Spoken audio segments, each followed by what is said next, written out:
Hello everybody and welcome back to my channel, or welcome back to my podcast if you're listening to this episode in the audio version only. My name is Rux, I'm a Western tropical astrologer, and today we're going to be talking about your March horoscope.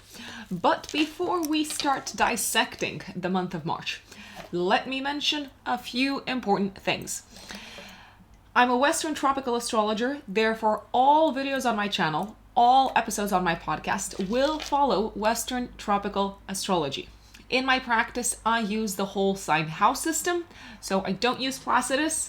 If you follow Placidus, then you can check your transits using that particular house system. In whole sign, the sign of the ascendant, your rising sign will govern your entire first house. The following sign will govern your second house, and so on. So for instance, if you are a Cancer rising, Cancer will govern your entire first house, Leo, your second house of income, Virgo, your third house of communication, and so on. If you want to work with me, you can find me on my website, which is writteninthestars-astrology.com. That is writteninthestars-astrology.com. You can go to the services section, and in the services section, you will find the option to book a 1-hour live Zoom consultation with me.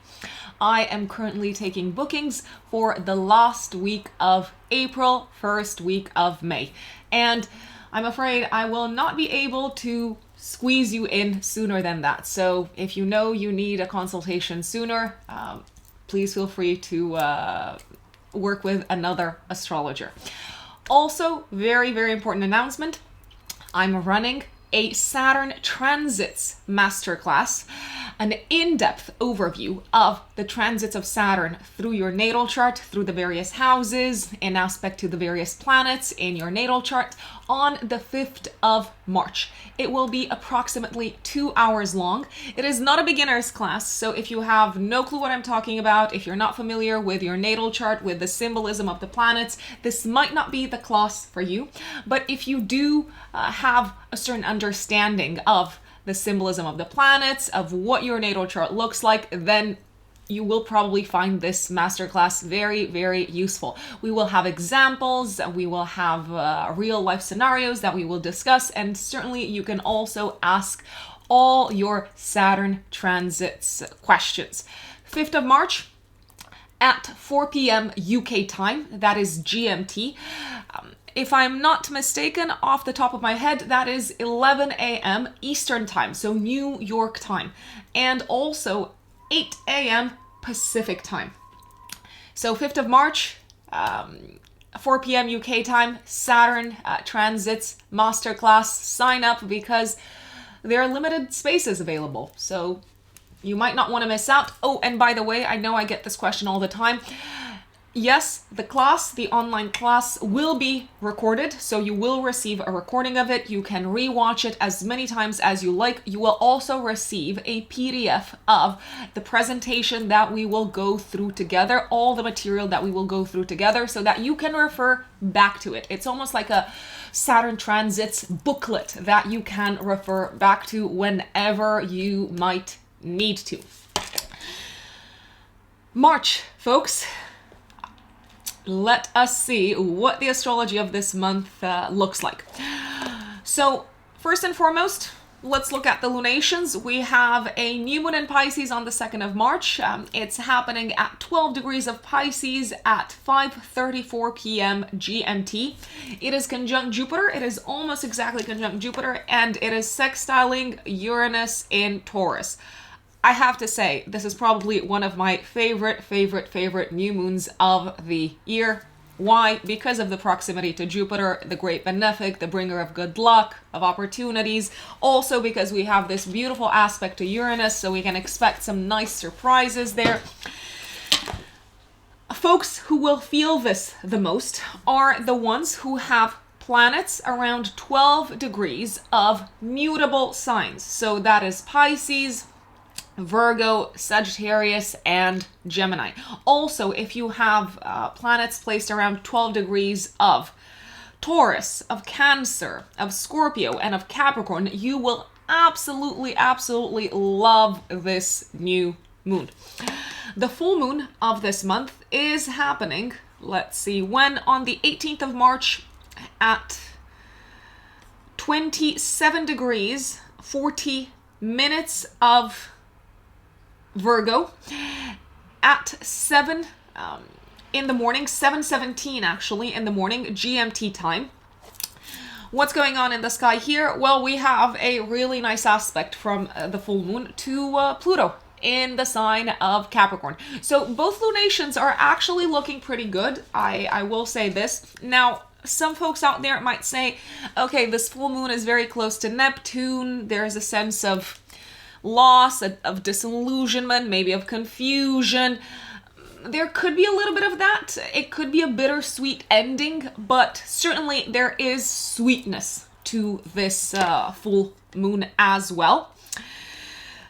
Other key astrological events for the month of March to look forward to are the following. On the 3rd of March, we have a conjunction between Venus and Mars and Pluto in Capricorn. We actually have a stellium in the sign of Capricorn. Venus was conjunct Pluto also on the 11th of December and on the 25th of December when it was retrograde. So we can expect Venus to almost wrap up what it brought to our attention in December around these specific dates, and Mars is giving us that extra boost of energy, that stamina to wrap things up. On the 5th of March, one of the best days of the month, the Sun is going to be conjunct Jupiter in Pisces, one of the luckiest days of the month. On the 6th of March, both Venus and Mars move into Aquarius. Finally. Venus is going to be in Aquarius until the 5th of April, and Mars is going to be in Aquarius until the 15th of April. On the 10th of March, Mercury ingresses into Pisces. On the 13th of March, the Sun will conjunct Neptune in Pisces, so this is peak confusion time. Sorry, but I had to say it. It's also a very inspiring day, a very dreamy day, not the day to get things done, I'll just say it, but the day to kind of like float about and maybe escape from reality a little bit. On the 19th of March, Venus in Aquarius will square Uranus in Taurus, so a bit of a challenging day for relationships. On the 20th of March, finally some fire in the sky. There's been so much water, so much air, so much earth. It's like we need that boost of energy. The Sun moves into Aries. This is the spring equinox. Spring in the northern hemisphere. Hallelujah. Well, looking forward to it. 21st of March, Mercury is conjunct Jupiter in Pisces. So this can actually be a day of good news. 22nd of March, Mars in Aquarius is squaring Uranus in Taurus. Careful, because here we might have some anger bubbling up. 23rd of March, Mercury will conjunct Neptune in Pisces. I'm just gonna say it. Lies, and more lies. This is an aspect that is many times connected with deceit and illusion, and when the mind not thinking very clearly. Now, lies don't have to come from the outside. We can delude ourselves just as well. So careful with that on this particular date. On the 27th of March, Mercury moves into Aries, and on the 28th of March, Venus will conjunct Saturn in Aquarius. So these are the key events to look forward to in March of 2022. Certainly, we are going to go through the update for all 12 zodiac signs, but I do want to mention from the very beginning, it is my recommendation that you listen to the update for your rising sign. First and foremost, if you know your rising sign, then listen to that. If you don't know it, then listen to the update for your sun sign, which is the second best thing to listen to. The first thing that I would recommend listening to is the update for your rising sign. If you don't know what your rising sign is, find out your time of birth. That is super important. And there's all sorts of online natal chart generators. Astro.com, AstroSeek, so you can just put in your date, time, and place of birth, and your natal chart will be generated, and you will also see what your rising sign is.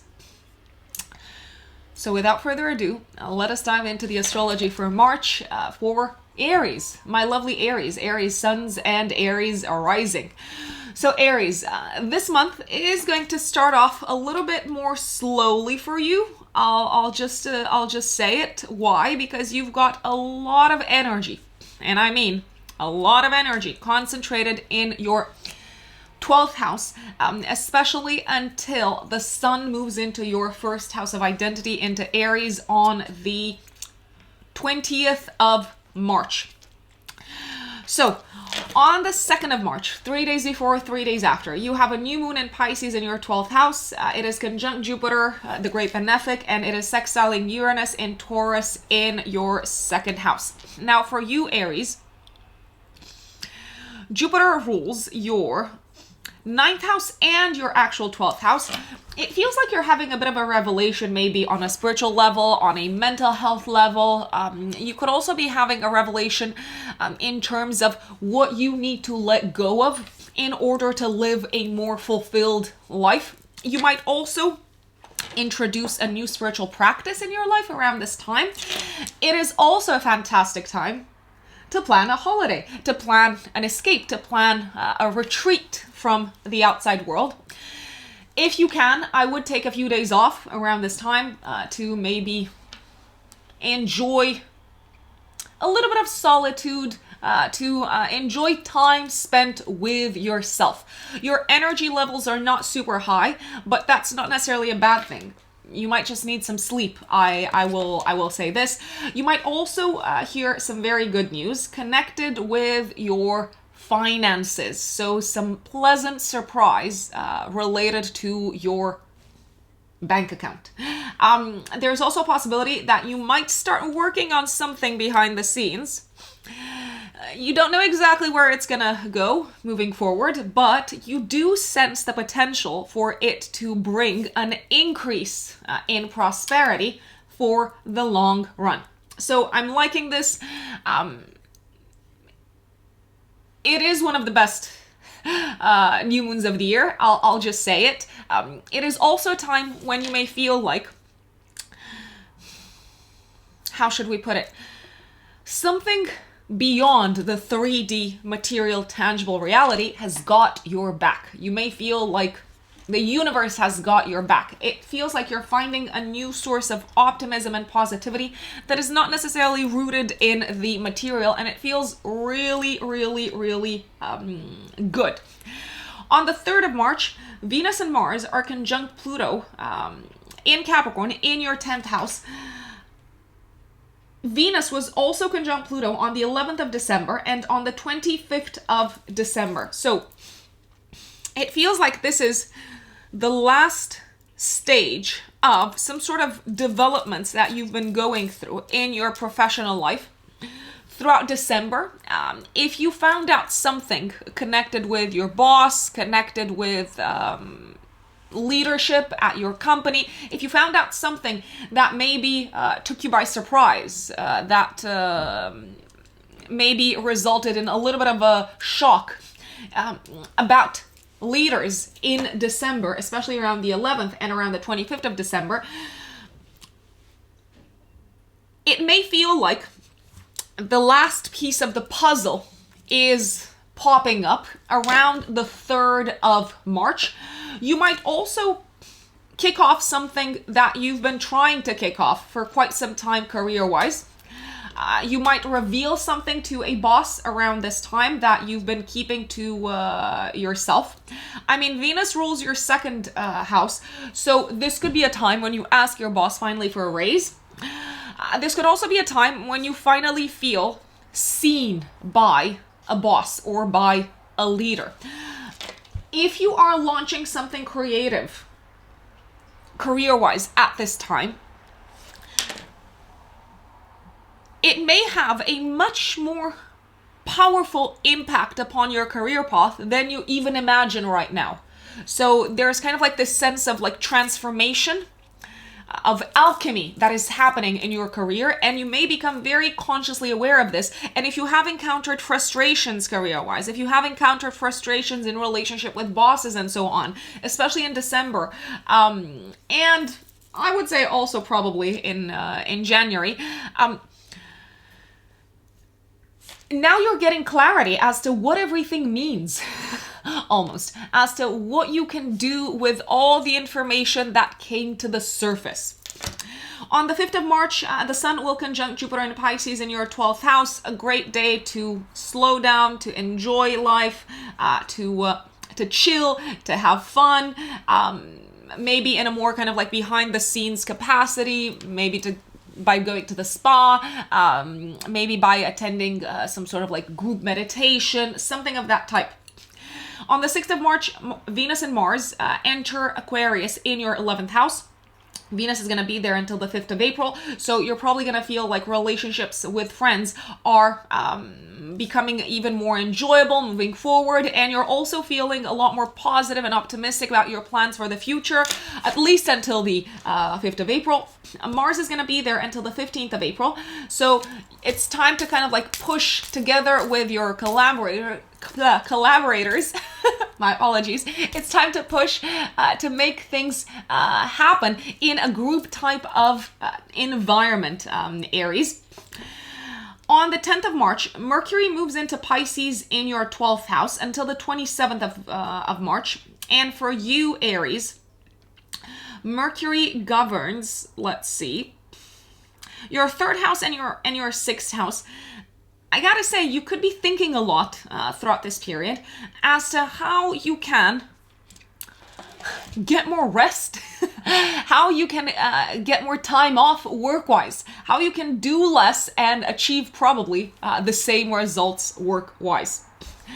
On the 13th of March, the Sun will conjunct Neptune in Pisces in your 12th house.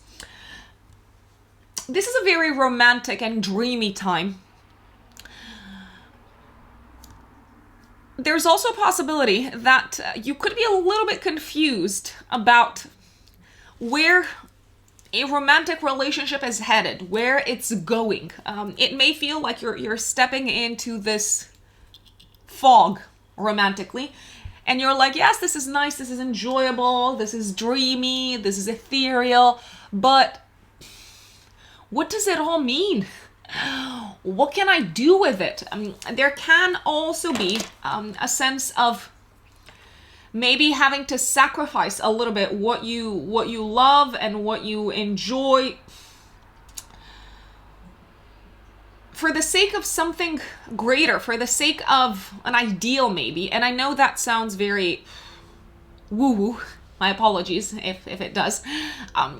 But it does feel like you want to give to others a lot. And you're not necessarily thinking about what brings you joy, but rather what you can do to maybe share some of the privileges that you have and some of the joy that you have in your life. How can you share it with others? How can you maybe sacrifice a part of it? 18th of March, 3 days before, 3 days after, we've got a full moon in Virgo in your 6th house.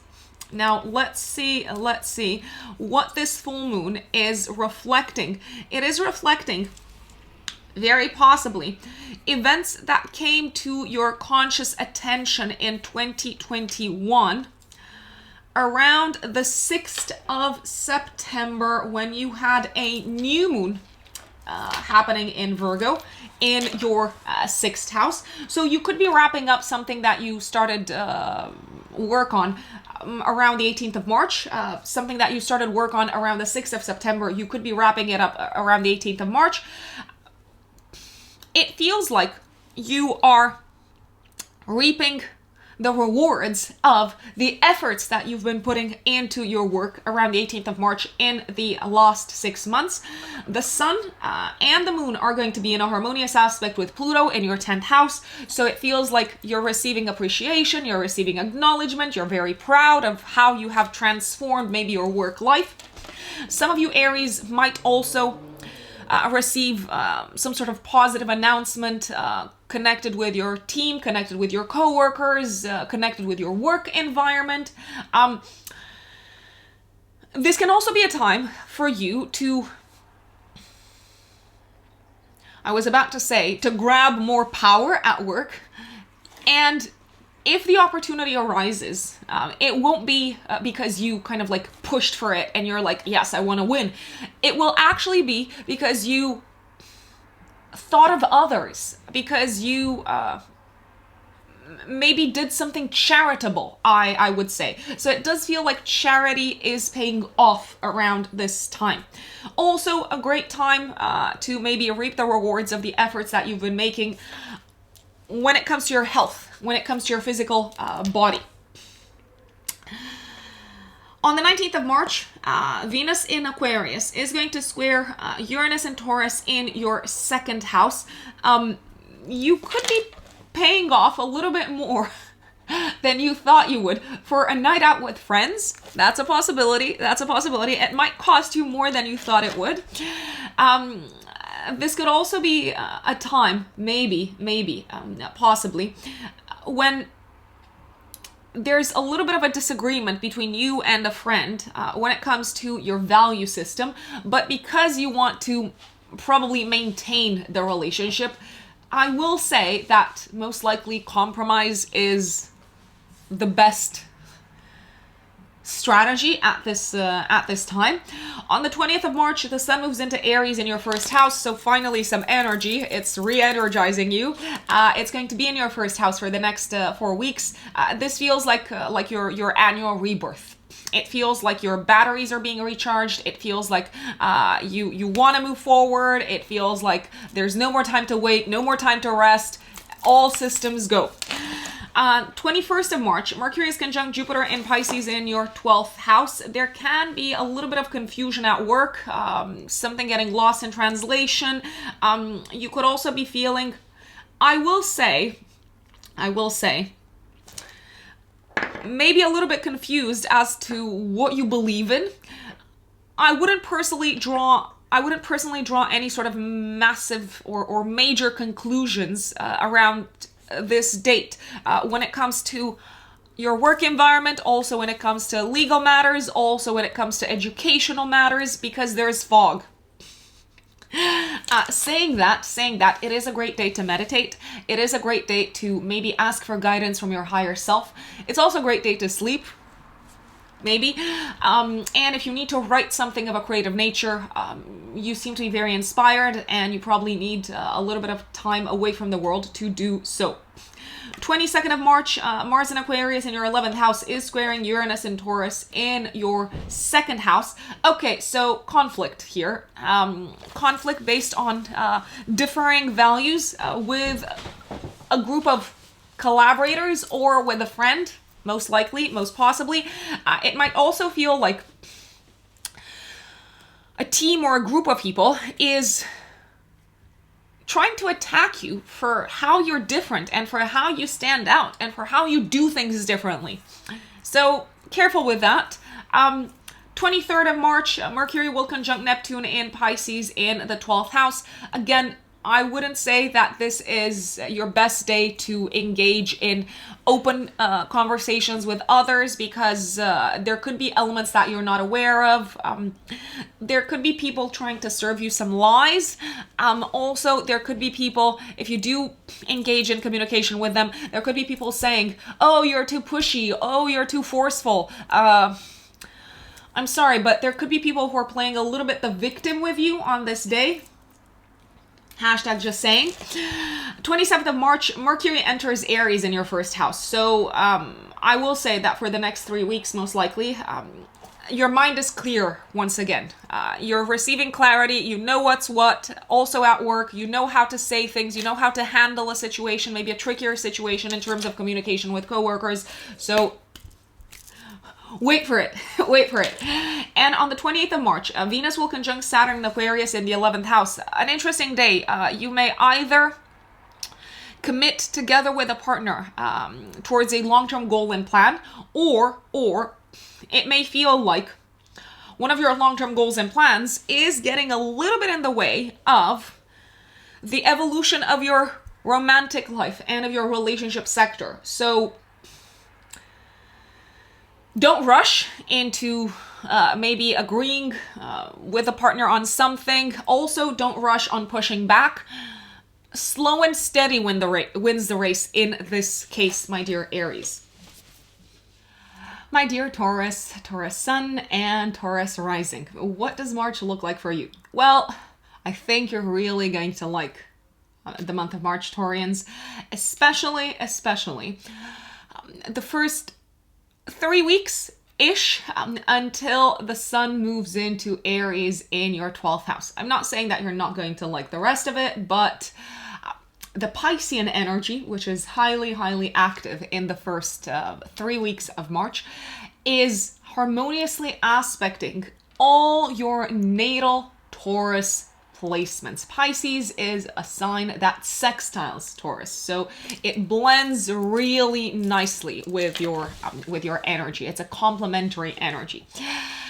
There's a lot of focus on your 11th house in March, Taurus. The 11th house of long-term goals, plans, dreams, and friends also.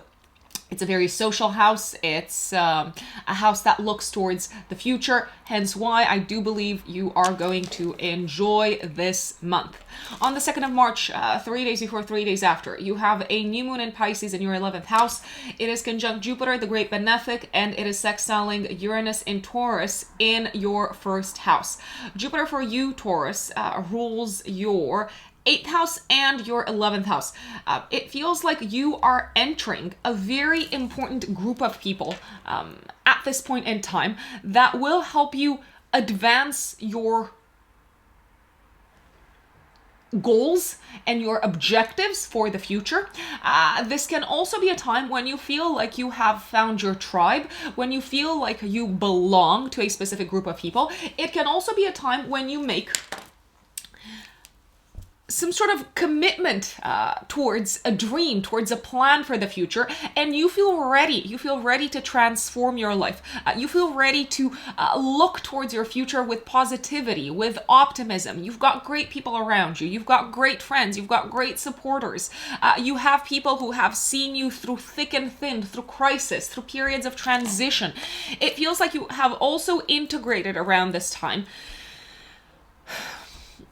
maybe the energy of some of the tougher times of your life. You've integrated it within your psyche, and now you're looking back and you're thinking, I've learned so much. I've learned so much from the highs and the lows, from the crises, from the psychological transformation that I've been pushed to go through. And you have clarity, and you have by the looks of it, a lot to look forward to when it comes to the future. You might also join, I will say, some sort of group of people around this time who have a keen interest in either spiritual matters or in something that has to do with art, with imagination, and so on. On the 3rd of March, Venus and Mars are conjunct Pluto in Capricorn in your 9th house. A lot of clarity as to what you actually believe in right now. Venus was also conjunct Pluto on the 11th of December before it went retrograde, and on the 25th of December, it looks like your value system has undergone some significant changes as of December. Whatever came to your attention, whatever slapped you in the face in terms of your value system, and also in terms of who you are in this lifetime, Taurus, because Venus governs you. Whatever slapped you in the face in December around the 18th, around the 11th, and also in December around the 25th, it feels like it is reaching its culminating point around the 3rd of March. If you're traveling around this time, I will say that this can have a profound effect upon how you see life. You might also finalize something or initiate something. In any case, you have a lot of energy to do so because Mars is there as well. To initiate something or to finalize something of an educational nature or of a legal nature. On the 5th of March, the Sun is conjunct Jupiter in Pisces in your 11th house. Great news from friends. I'll just say this, and if you do meet with friends around this time, it's probably going to be a very, very enjoyable day out. On the 6th of March, Venus and Mars get out of your 9th house and move into your 10th house of career. Venus is going to be there until the 5th of April and Mars until the 15th. So you're going to put a lot of energy into advancing your career until the middle of April with Mars there. Also, it feels like you are very keen, very hungry to form some sort of partnerships and alliances in a work environment. If you do need to present anything to bosses, to leaders, also to business partners, I would use this period of time when Venus is moving through your 10th house until the 5th of April. You're much more likely to get a yes from bosses throughout this period than maybe in general. You're also going through a very creative period career-wise, so you're feeling maybe more inspired. You're also feeling like things are going more smoothly in terms of your relationship with people in the professional sphere. I'm liking it overall. There are some tricky dates that I will flag to you, but let's not get ahead of ourselves. 10th of March until the 27th of March, Mercury will move through Pisces in your 11th house of long-term goals, plans, and dreams. For you, Taurus, Mercury rules your 2nd house and your 5th house. You're probably making plans on how to have more fun with friends throughout this entire period. It can also be a very social time overall. You might also spend your money on group type of activities throughout this period. On the 13th of March, the Sun will conjunct Neptune and Pisces in the 11th house. For you, Taurus, the Sun rules your 4th house. Okay, so a couple of things may happen here. You may decide to pursue some sort of dream that you have connected with your living situation. So if you've always wanted to, I don't know, live abroad or live by the ocean or anything of that type, it may feel like this is something that you really want to do. This can also be a time when you hear news connected with the future of a family member, maybe the future of a parent. So they might have something to let you know. They might have something to announce to you. It's a bittersweet piece of news, I will say. On the one hand, you may be happy for them. On the other hand, you might be thinking, oh no, does that mean that I'm going to have less of you in my life? So there could be something like this. 18th of March, 3 days before, 3 days after, you have a full moon in Virgo, triggering your 5th house, 11th house axis. I would look back first and foremost at what was going on around the 6th of September in your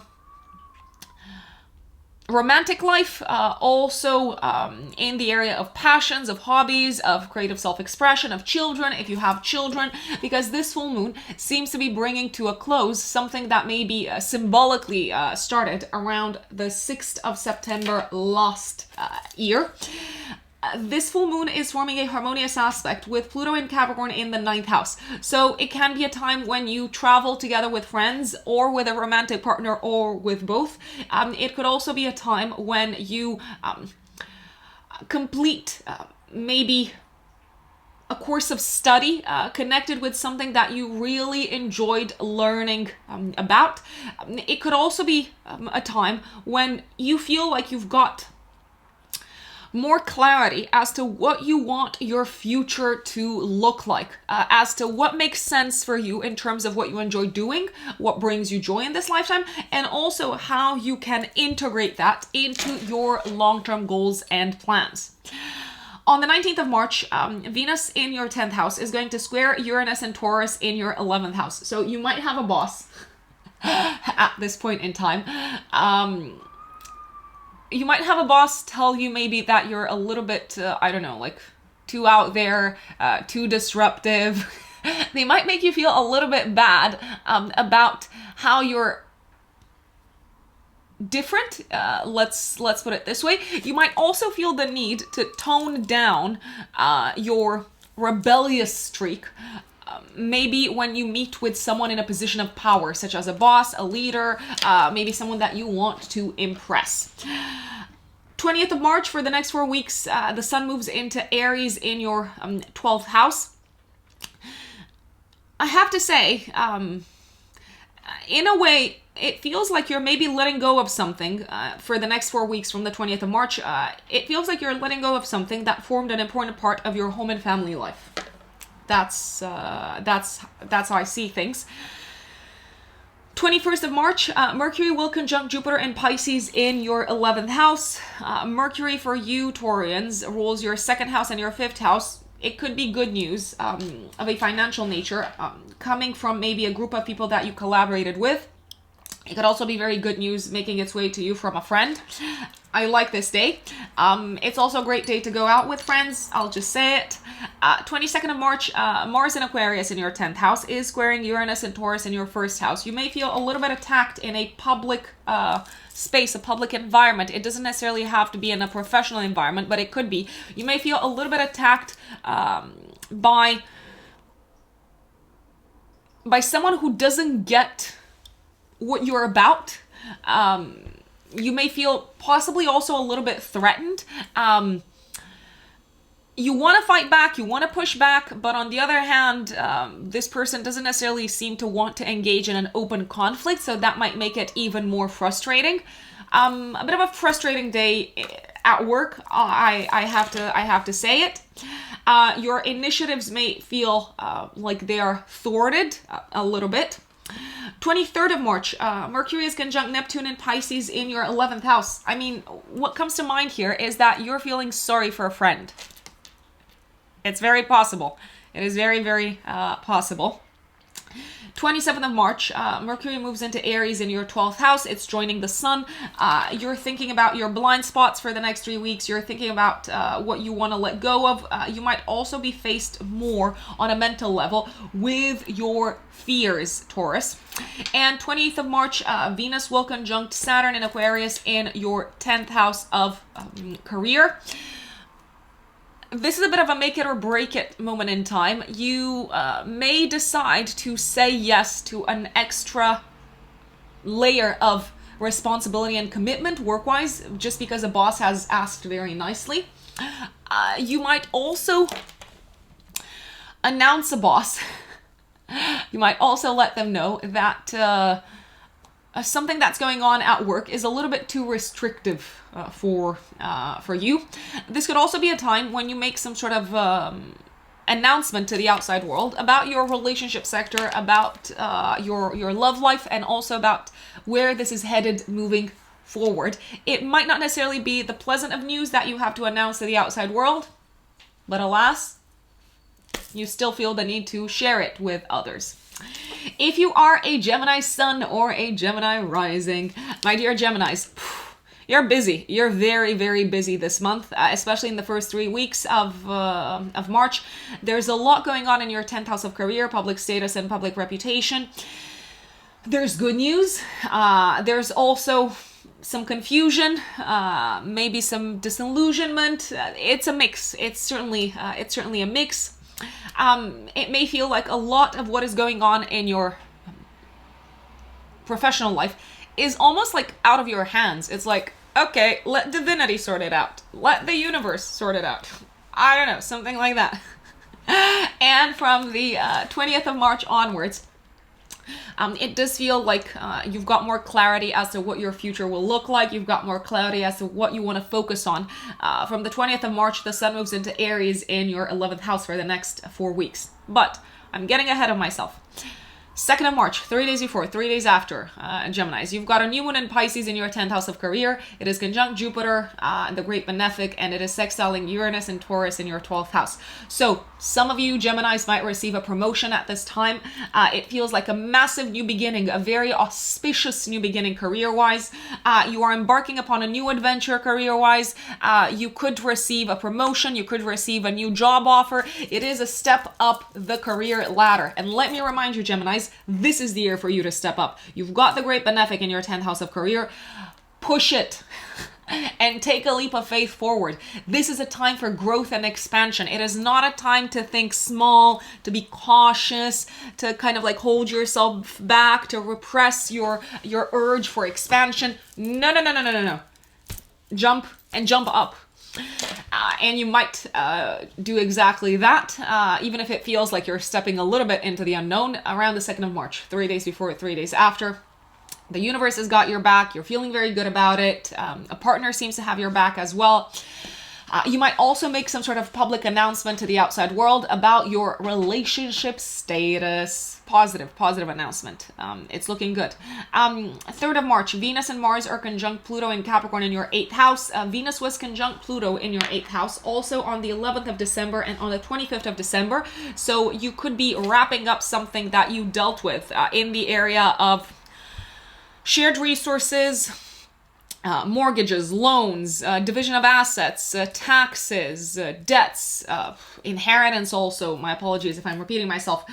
You could be wrapping up something that you dealt with also on the 11th of December and on the 25th of December in these areas. On the 3rd of March, you might also feel like you have brought up to the surface a lot of the more heavy psychological material that you have dealt with when it comes to intimacy, when it comes to an intimate partnership. It may feel like you've brought everything up to the surface around the 3rd of March because there was a lot going on in this area, maybe a lot of fears to tackle, a lot of demons to deal with when it comes to intimacy, when it comes to vulnerability, when it comes to surrendering to someone else. It may also feel like you've reached the end of the road in terms of what you have to pay to someone else, my dear Geminis. And in a way, it feels good. It's like, okay, this is done. Bye. 5th of March, the Sun is conjunct Jupiter in Pisces, exactly in your 10th house. I mean, you're shining career-wise.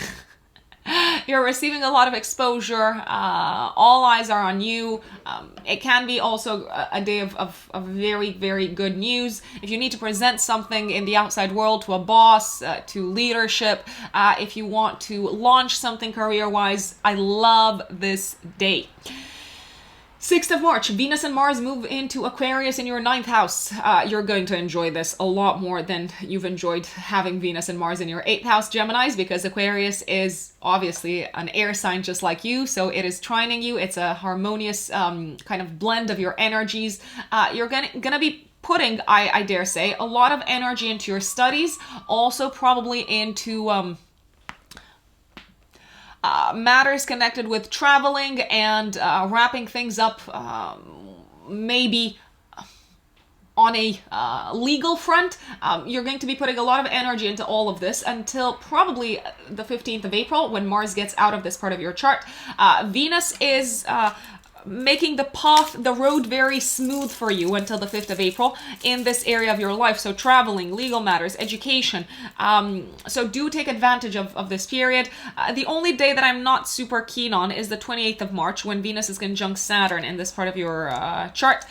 Venus for you, Geminis, rules your 12th house and your 5th house. So if you're traveling for pleasure, I would travel until the 28th of March and I would avoid, if possible, the 28th of March. If you're mixing business with pleasure, then I wouldn't avoid the 28th of March because it's a nice blend of pleasure and commitment that you are dealing with on this day. If you need to launch anything, let's say that has to do with marketing, advertising, publishing, spreading your ideas to the outside world, Venus and Mars do have your back. So your mind is very active, you are very eloquent in the outside world, I dare say. People like to listen to you, you've got the support of others, people want to help you launch all of these kind of like creative kind of campaigns or campaigns that have to do with promoting your ideas. I like it, as I said, a lot more than you having Venus and Mars in your 8th house. 10th of March, Mercury moves into Pisces in your 10th house, so your mind is going to be until the 27th of March on how you can climb up career-wise. It may also feel like everyone and their mother is listening to what you are saying in a professional environment. Everyone wants to hear your opinion. Everyone wants to hear your take on things. It's a time to present your ideas in a public environment, and also, most importantly, at work, if you ask me. On the 13th of March, the Sun is conjunct Neptune in Pisces in your 10th house. For you, the Sun rules your 3rd house. So again, maybe news from bosses. Now, you may not know exactly what this means for you. You may not know exactly where this is headed. Neptune sometimes has a way to confuse things, to make them feel foggy and muddy and murky. But you do have Jupiter in that part of your chart, so have faith that it will turn out well. 18th of March, 3 days before, 3 days after, you have a full moon in Virgo in your 4th house of home, also triggering your 10th house of career and public status. Look back at what you were doing around the 6th of September, 3 days before, 3 days after, because that is when you had a new moon in Virgo in your 4th house of home. So you could be wrapping up something that you started working on in the area of home and family life in September of last year. You could be wrapping it up in March, around the 18th of March. Geminis, you could move into a new home. You could relocate around this time. You could also make an announcement to the outside world about some changes that you've made at home. You could announce them that you are planning to purchase a house, that you are planning to have a baby, that you had a baby, that you're planning to buy a new pet, that you are ready to maybe heal from something that has been eating you up on the inside.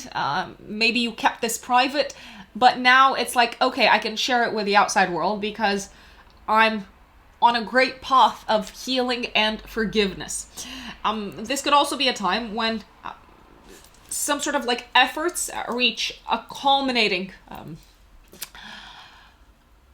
point, a culminating moment in the life of your parents, because the 4th house, 10th house axis, Geminis, is also the axis of parenthood. So a parent might have some very good news to share with you at this time. Maybe news that you were expecting, but you were even kind of like a little bit fearful to think about them so that you don't jinx the good stuff. 19th of March, Venus in Aquarius in your 9th house is squaring Uranus and Taurus in your 12th house. If you are running a marketing campaign, there could be something messing up with your targeting, for instance. Or if you're traveling, there could be something interfering a little bit with your enjoyment of your travels on this particular day. I would maybe allow for extra time to maybe get to the airport and things like that. I would also do the exact same on the 22nd of March. The 22nd of March is a little bit more frustrating and annoying when it comes to travel-related matters. There can also be an unexpected element of getting in the way of you achieving something at an educational level. So maybe you misunderstood the assignment, or maybe you didn't hand in, I don't know, like all the documents that you had to hand in. If you're looking to get a visa, if you're looking to get your residency or something like that, there could be an unexpected adversary or enemy or whatever you want to call it, popping up, not necessarily human, that says, how about this? You forgot about this. What are you going to do about this? And so on. You may also feel like you need to really defend what you stand for on the 22nd of March, what you stand for in terms of morality. It may feel like you need to defend this in a public space. If you do, very careful what you say, very careful not to be extra pushy and extra aggressive in your speech and your language, not that you are in general, but very careful not to be extra aggressive in your language, because you don't know how this is going to undermine your long-term plans moving forward and maybe your collaboration with a group of people. So I was about to say put a sock on it. Don't put a sock on it, but also careful what language you use. 23rd of March, Mercury will conjunct Neptune in Pisces in your 10th house. There's a lot of misunderstanding on this day career-wise. Bosses might be ambiguous, and that might frustrate you. 27th of March, Mercury moves into Aries in your 11th house for the next 3 weeks, my apologies. and it is joining the sun that has entered this part of your chart on the 20th of March. So I will say, Geminis, that from the 20th of March, but most importantly from the 27th of March onwards, it does look like you've got a clear idea as to what you need to focus on in order to advance your long-term goals and plans for the future. There's been a lot of things happening, maybe career-wise and in your public life, that you didn't necessarily predict or preempt. It may have felt like the hand of fate, the hand of destiny at play. But now you're like, okay, this is in my hands. What do I do with it? What do I focus my mental energy on? And so on. 28th of March, Venus will conjunct Saturn in Aquarius in your 9th house. So for you, Saturn rules your 8th and your 9th house, Geminis, and Venus rules your 12th house and your 5th house. It feels like you need to delay maybe a pleasant, enjoyable activity because you have to focus on something that involves you traveling or that involves you dealing with the legal judicial system, that involves you maybe handing in an exam or something like that. So if you were thinking, okay, I'm just going to have fun and enjoy myself, not exactly on this day, Geminis. My Cancerian brothers and sisters, Cancer suns and Cancer risings. What does March look like for you? Well, very enjoyable, especially the first 3 weeks, when there is a lot of energy concentrated in Pisces. Pisces is a water sign, just like Cancer, so there is a natural flowing energy between these two signs. There is a lot of emphasis, a lot of focus on your 9th house, Cancerians, the house of long-term goals, the house of long-distance travel, the house of higher education, of marketing, of advertising, of promoting your ideas to a wider audience. The 9th house is also concerned with society. So without further ado, let's dive into the astrology for this month. 2nd of March, 3 days after, Cancerians, you have a new moon in Pisces in your 9th house. It is conjunct Jupiter, the great benefic, the bringer of good luck, and it is sextiling Uranus and Taurus in your 11th house. A few things may happen at this time. You may commit to a new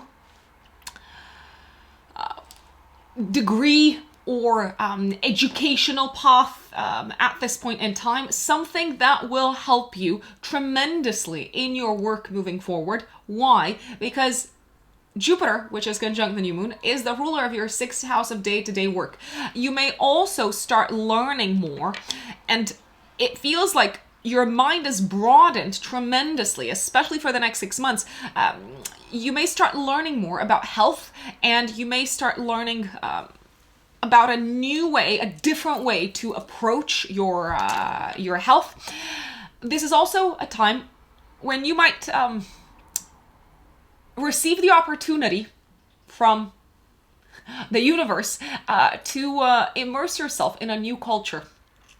Because the 9th house is also connected with foreign lands and foreign countries. You may travel or you may start collaborating maybe with someone from abroad for some sort of work-related project. If you do, I gotta tell you, you probably don't even realize, or maybe you do, how big this is going to be for your work moving forward. Also, a new mentor, a new teacher might come into your life. You might also start acting as the mentor or the teacher yourself for others in a work environment. And this seems to give you a lot of optimism, a lot of faith in life. It seems to increase your sense of self-worth and self-esteem. And it also seems to get you paid more in the long run, because let's not forget, the sun is the ruler of your 2nd house of income, and a new moon is a conjunction between the sun and the moon. So one of the most auspicious times of the year.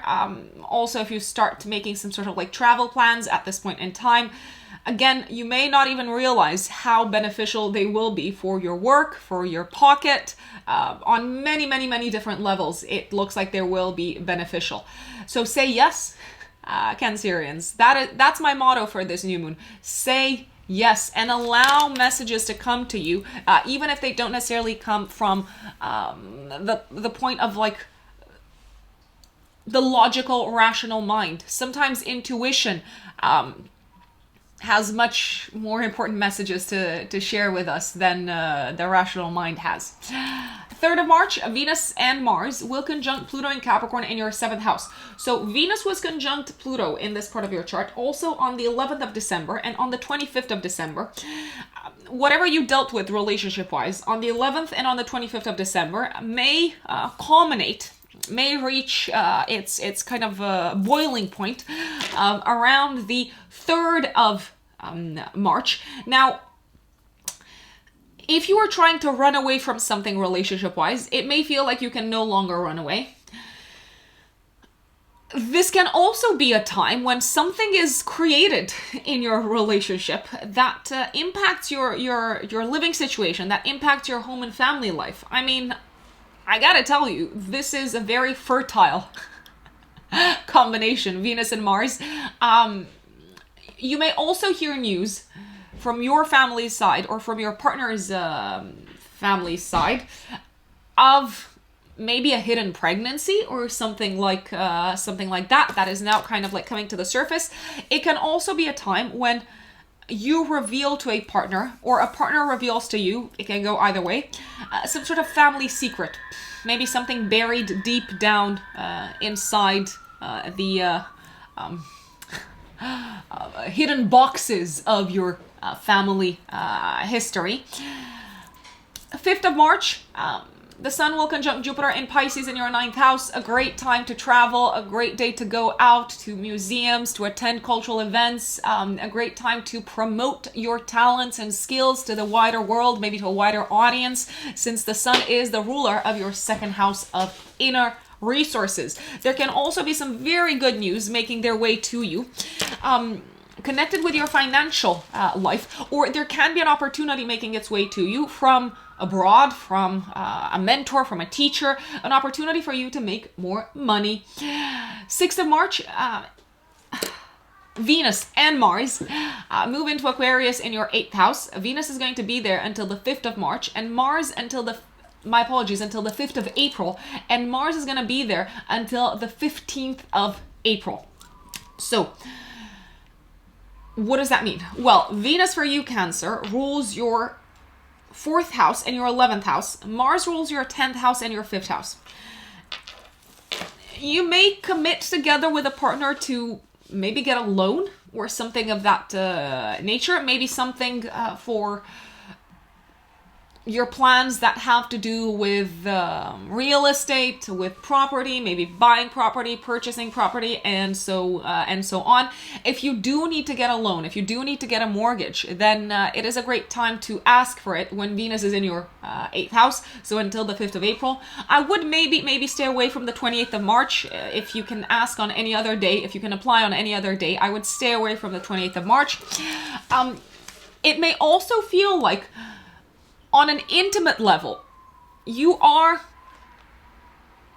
sharing with a partner more of what you like, and you have a lot more courage and energy and a sense of boldness when doing that. Certainly, Venus and Mars in your 8th house indicate some exciting times from an intimate perspective, because let's not forget the 8th house is also connected with sex. You might reach a block in the road around the 28th of March. Hashtag just saying. And you might need to deal with some sort of issue that maybe you've been postponing in this area together with a partner. 10th of March, Mercury moves into Pisces in your 9th house. Mercury rules your 3rd house and your 12th house. You could start making plans to travel. You could maybe also have a think about, on a very philosophical level, for the next few weeks until the 27th of March, have a think about what you need to release in order to, I dare say, reach more peace and a sense of inner harmony at a mental level, from a mental health perspective, do you need to release maybe conversations with someone? Do you need to draw better boundaries? Have a think about that, my dear Cancerians. You may also feel very inspired from a mental standpoint when Mercury is moving through your 9th house in Pisces. Certainly, you may not have the most focused mind at this point in time, but inspiration seems to be there in abundance. 13th of March, the Sun will conjunct Neptune and Pisces in your 9th house. Okay, so maybe you need to pay something extra for a trip that you did not think you had to. It also feels like maybe there's some confusion around expenses connected with traveling and connected with higher education. I would recommend clarifying. That's my recommendation. 18th of March, 3 days before, 3 days after, we have a full moon in Virgo, triggering your 3rd house and 9th house axis, so your axis of traveling and learning. This can be a time when you buy a new car, sell your old car. Also, when you receive maybe some exam results, they're probably going to be very positive. Also, maybe when you legalize something together with a partner, when you finalize paperwork on a legal and judicial level with a partner, it can be a business partner. Look back at what you were doing around the 6th of September, my dear Cancerians, 3 days before, 3 days after, when you had a new moon in your 3rd house. This may also feel like a time when you've got a lot more clarity as to how you need to express what's important to you to business partners and to romantic partners in order for the relationship to flow more easily. 19th of March, Venus in Aquarius in your 8th house is squaring Uranus and Taurus in the 11th house. Maybe it feels like you need to compromise a little bit for the sake of a family member or for the sake of a partner.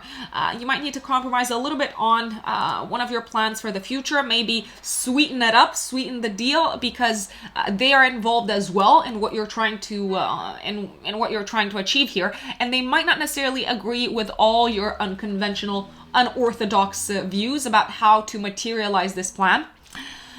20th of March, for the next 4 weeks, the Sun moves into Aries in your 10th house. Okay, your time to shine career-wise. Cancerians, all eyes are on you professionally. There's a lot going on in your public life, in your professional life. You may have to toot your own horn, as they say, so really speak up about what differentiates you from others, what you're good at in a professional environment.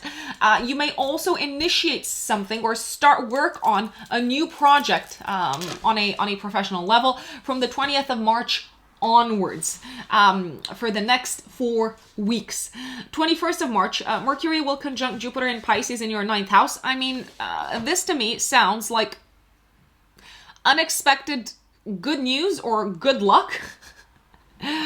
Maybe making its way to you from abroad, or making its way to you from a sibling, possibly. Also, this can feel like a day when you have some sort of intuitive epiphany in terms of your connection and your relationship with the divine, and also in terms of the meaning of your life. So it may not come through the mind being overly active. It may come to you through a dream, through a meditation. It may come to you when you're, I don't know, doing something else totally different, such as attending a theater play or something like that. 22nd of March, Mars in Aquarius in your 8th house is squaring Uranus and Taurus in the 11th house. If you need someone else's money in order to advance one of your long-term goals, plans, and dreams, they're probably going to say, you need to tweak this a little bit because I'm paying as well. And that could annoy you a bit. So, but you do seem to need their money. So do with this information what you want, Cancerians. Also, on the 23rd of March, Mercury will conjunct Neptune in Pisces in the 9th house. Okay, this is a day of confusion in terms of your education, in terms of traveling, in terms of maybe your visa, your residence kind of status, and so on. If you are living abroad or if you're traveling abroad, if you're traveling around this time, please, I urge you to quadruple check that you've got every single piece of paper, including your passport, with you. There can be some ambiguity around something of a legal nature that you're dealing with, maybe connected with a sale. You might need to ask for the advice or the support of someone who is authorized to give you advice and support on this matter, because you might not necessarily be seeing things very clearly. And on the 20th of March, Venus will conjunct Saturn in Aquarius in your 8th house. So a couple of things may happen here. You might either receive news connected with a mortgage, a loan, an inheritance, and it feels like this is bringing you to the end of the road on this matter, on this topic. You may also have to make some sort of payment to maybe support a family member, and this is kind of like taking away from some of the money that you had maybe allocated to your long-term plans. So you might need to adjust your long-term plans a little bit. It may also feel like a time when you really need to address the elephant in the room together with a business partner or a romantic partner when it comes to the topic of shared resources, Cancerians. And that is March for you. My dear Leos, Leo suns and Leo risings, what can you expect from the month of March? Well, I'll tell you this, Leos. You're gonna like the last part of March a lot more than you're gonna like the first part of March. You're going to enjoy March a lot more from the 20th onwards, when the sun moves into Aries in your 9th house. So when you're feeling excited for the future, when you're feeling ready to maybe travel, to make plans to travel, to go out into the world, when you're making sense of some more difficult times that you've been going through on a relationship level in the past maybe 2 months, Leos. I'll just say that. So there's a lot of maybe demons that you need to face head first in the first 20 days of March until you can enjoy the fruits of your labor in this area, and until you can make sense of what on earth you're dealing with from the 20th of March onwards. So 2nd of March, 3 days before, 3 days after, you have a new moon in Pisces in your 8th house. It is harmoniously aspecting Uranus and Taurus in the 10th house, and it is conjunct Jupiter. And for you, Leos, Jupiter rules, let's see, your 5th house and your 8th house. So you may receive a bonus from work. You may receive a raise from work at this point in time. You may also enter into a partnership that has the potential to be very lucrative work-wise. Think long-term. I'll just go out there and say that even if to start with, maybe there's like a lot of unknowns in this business partnership, it does have the potential to turn into something big in the long run. You may also feel the need around this time to commit to doing some sort of deep inner work, and if you feel the need to do that, my recommendation is to jump. So some of you might start therapy, for instance. 3rd of March, Venus and Mars are conjunct Pluto in Capricorn in your 6th house. Venus was conjunct Pluto also on the 11th of December and on the 25th of December, my dear Leos. What does that mean? Well, you may finally realize what's been bothering you from a health-related perspective. What's been bothering you? Maybe an issue that you dealt with, but you didn't know exactly where it was coming from. An issue that you dealt with on the 11th of December, on the 25th of December. So what's been undermining your efforts health-wise? The poison, I know, very dramatic, is coming to the surface around the 3rd of March. This can also be a time when you launch something creative work-wise, my dear Leos. On the 5th of March, the sun will conjunct Jupiter in Pisces in your 8th house, so you can receive very good news connected with a loan, mortgage, inheritance, shared resources. Also, your partner might receive very good news connected with their own income, and it does look like you are both going to benefit from the extra maybe influx of cash that is making its way to you, possibly this month, possibly this month. 6th of March, Venus and Mars move into Aquarius in your 7th house. Okay, so in the past 2 months almost, you've had a lot of work to do. Maybe you've dealt with health-related issues. Maybe some of them came out of nowhere, took you by surprise. Finally, you can move forward with your life. And it does feel like you're also entering a very exciting stage from a one-to-one relationship perspective. I'm also referring here to your romantic relationships, my dear Leos, from the 6th of March onwards, at least until the 15th of April. The 6th of March in particular is a very romantic day. So if you want to go out, if you want to take your partner out, or if you are looking for a partner in any shape or form, I would absolutely put myself out there if I were in your shoes. 10th of March, Mercury moves into Pisces until the 27th of March in your 8th house. So your mind, your logical mind, your rational mind seems to be focused on the topic of intimacy, also on the topic of the resources that you are sharing with someone else, such as a partner.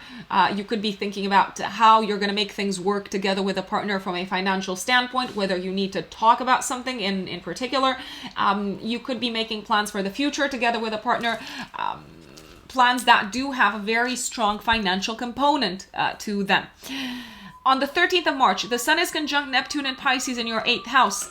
Okay, so this is a very, very important day from a psychological perspective for you, Leos. You may have a breakthrough. You may put the spotlight on a source of tremendous pain, a source of suffering for you, and you're probably going to let it all out. So it could be a day when you cry a lot. It could be a day when maybe you're feeling like you're having an emotional breakdown, but it's not a breakdown. It's healing. So it's very important that you allow whatever comes to the surface to be expressed rather than to try to suppress it.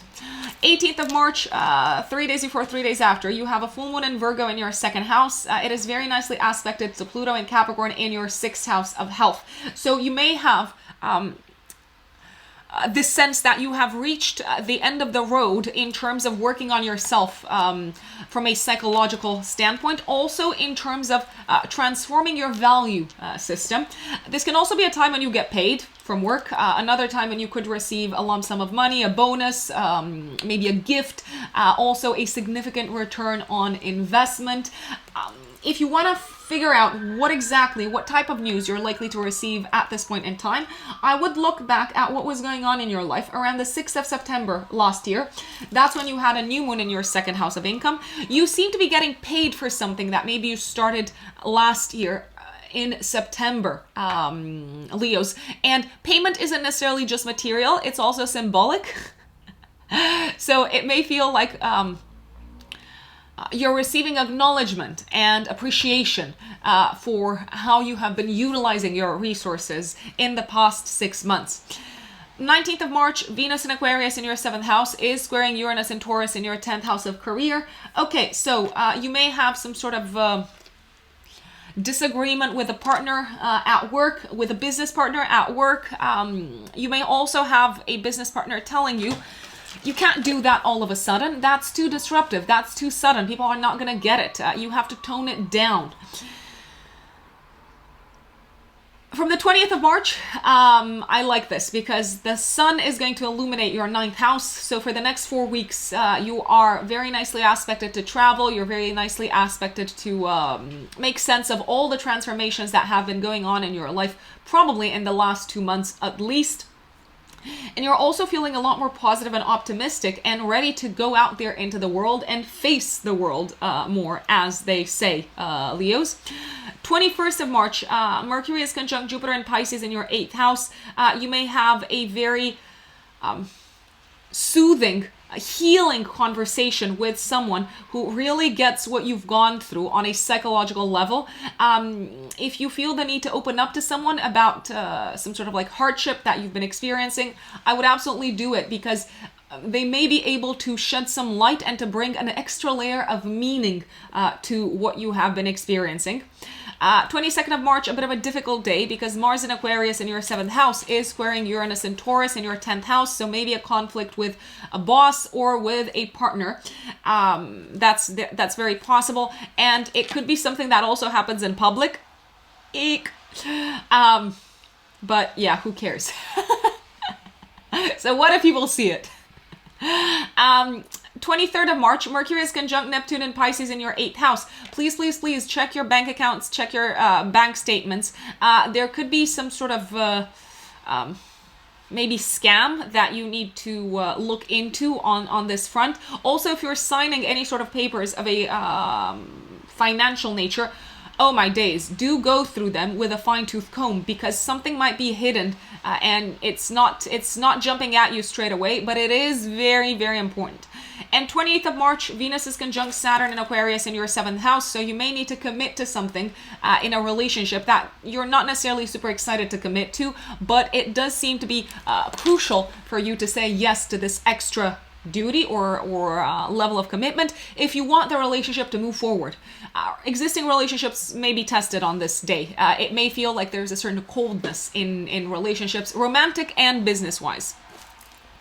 My dear Virgos, Virgo suns and Virgo risings, what does March have in store for you? Well, I'll tell you what it has in store for you. A lot going on in your relationship sector, in the area of partnerships.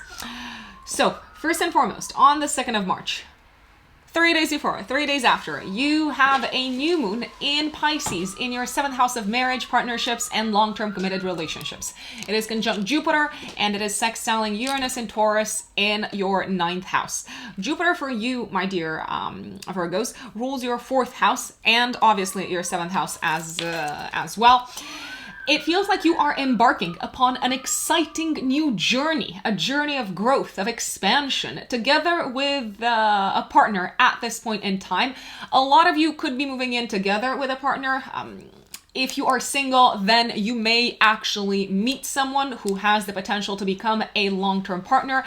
You might also forge an important alliance at this point in time, business-wise. Whatever it is, it has the potential to become incredibly beneficial for you in the long run, Virgos. Your partner might also have some very, very good news for you at this moment in time. Maybe news that also positively impacts your living situation together. There can also be some positive news making its way to you, Virgos, at this time, connected with a home-related matter that also impacts your partner.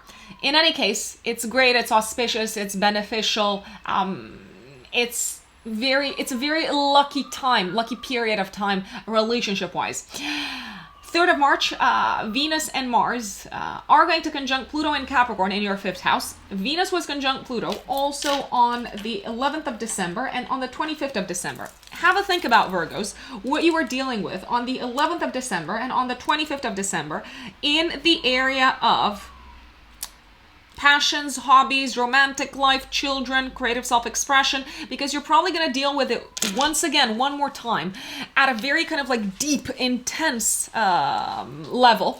You're probably going to deal with it one more time. It's the grand finale on the 3rd of March. Now, some of you might find out that, I don't know, your partner is pregnant, or you might let your partner know that you're pregnant.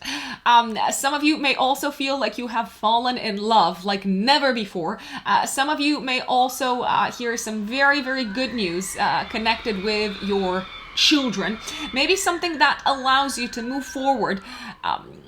If you have children, obviously, something that allows you to move forward after quite a difficult time in, I would say, the last 2 months.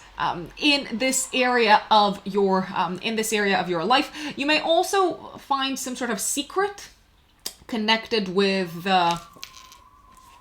your romantic partner, or connected with a child if you have children. Venus also rules your 2nd house, so this could be a time when you decide to make a significant investment which has a profound effect upon you.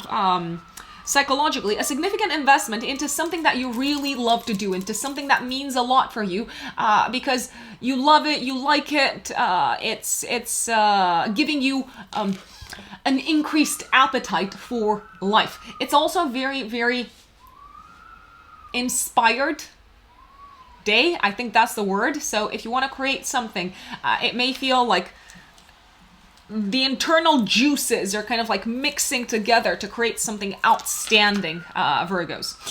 On the 5th of March, the Sun is conjunct Jupiter in Pisces in your 7th house. Once again, a very auspicious day relationship-wise. It feels like you're on the same page with a partner. It feels like also the good news kind of like keeps on flowing in the area of partnerships and relationships.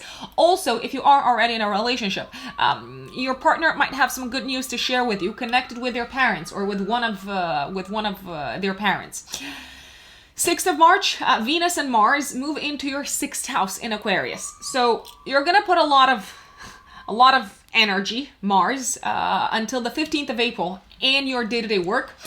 It's going to be a very busy time, I'll just say it.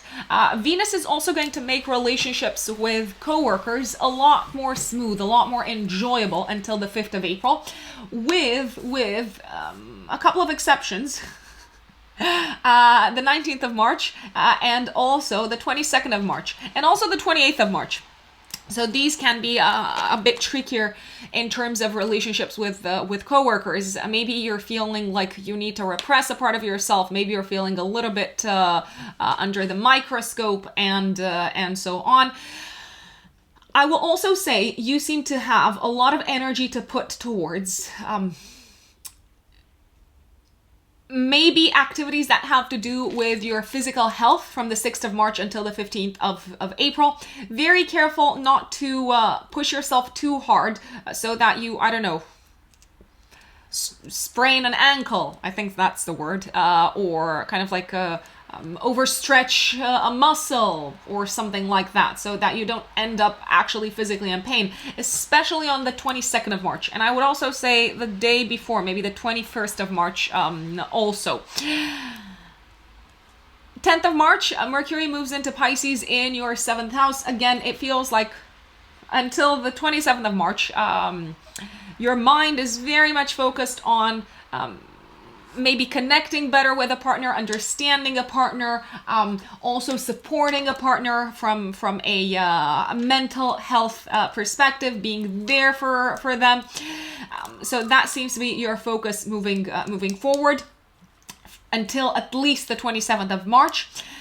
On the 13th of March, the Sun is going to conjunct Neptune in Pisces in your 7th house. Okay, so here it may feel like a partner has lost something, or they may feel a little bit down and despondent, down in the dumps, as they say. When it comes to business partnerships, this can be a bit of a trickier day because you're not necessarily fully aware of what you're signing up for. So maybe you can ask for extra clarifications, my dear Virgo. On the 18th of March, 3 days before, 3 days after, you have a full moon triggering your axis of identity and relationships. So the full moon is happening in your 1st house, and it is harmoniously aspecting Pluto and Capricorn in the 5th house. It feels like you have finally reached a point that you're very, very happy with in the area of partnerships. You may sign an important kind of deal with a business partner at this time. You may also feel like you're with the right person romantically. If you're not with someone up until this point, then this can be a time when you realize, actually, I really like this person. You may also feel like the efforts that you've been putting since September of last year, the efforts that you've been putting into growing a partnership, growing a relationship, business or otherwise, are finally paying off. This could also be a time when some Virgos reach an extra level of commitment in their relationship sector. So some of you might get engaged. Some of you might announce that they're planning to get married, and so on. Very possible, very auspicious time to do so. On the 19th of March, Venus in Aquarius in your 6th house is squaring Uranus and Taurus in the 9th house. This might be a tricky day when it comes to communicating with maybe a coworker because of cultural differences. You may also feel like you need to compromise a little bit on your worldview and your belief system in order to maintain cordial relationships with a team member or with someone that you serve at work. It could be a client, for instance. From the 20th of March, for the next 4 weeks, the sun moves into Aries in your 8th house. So, okay, for the next 4 weeks, you're probably going to have a think about how you can make things work from a financial standpoint for both you and a partner when it comes to joint assets, when it comes to joint resources, when it comes to pooling resources together. You might also face some of your fears in the next 4 weeks. Maybe connected with what you're leaving behind in general as a result of being in a partnership, as a result of consolidating a relationship. So there could be some fears that you need to deal with over there. 21st of March, Mercury is conjunct Jupiter and Pisces in the 7th house. Good news from a partner. Also a partner, especially a romantic partner, I will say, may feel a little bit overwhelmed by all the changes that have been going on in the relationship. So you might be there to kind of like offer emotional support. A partner might need some emotional support on this day. It is a good time. It's a good day to maybe engage in some sort of cultural or spiritual activity together with someone that you are in a relationship with. Careful that you don't see more in a partner than they actually are. There can be a tendency to overestimate someone on this day. 22nd of March, Mars in your 6th house is squaring Uranus in Taurus in your 9th house. Okay, this to me says conflict at work. There's a conflict probably resulting from some sort of like difference in mentality, different way of looking at the world. Careful not to feel attacked because of what a colleague is saying. Maybe because they're triggering a sore spot when it comes to your faith, your worldviews, and your belief system. I would also be very careful not to hurt myself if I were you when working out on this day. 23rd of March, Mercury is conjunct Neptune and Pisces in the 7th house. I mean, you may try to delude yourself a little bit, to lie to yourself a little bit when it comes to the true nature of a partnership that you're in. There may also be some sort of like ambiguity and confusion in communications with business partners and romantic partners. So I wouldn't take long-term decisions based on what is being discussed on this day. I would personally wait at least until the 27th of March when Mercury gets out of Pisces. And on the 28th of March, Venus is conjunct Saturn and Aquarius in your 6th house. Okay, so this is a time when it feels like you are reaching some sort of wall in communication, in collaboration with a coworker.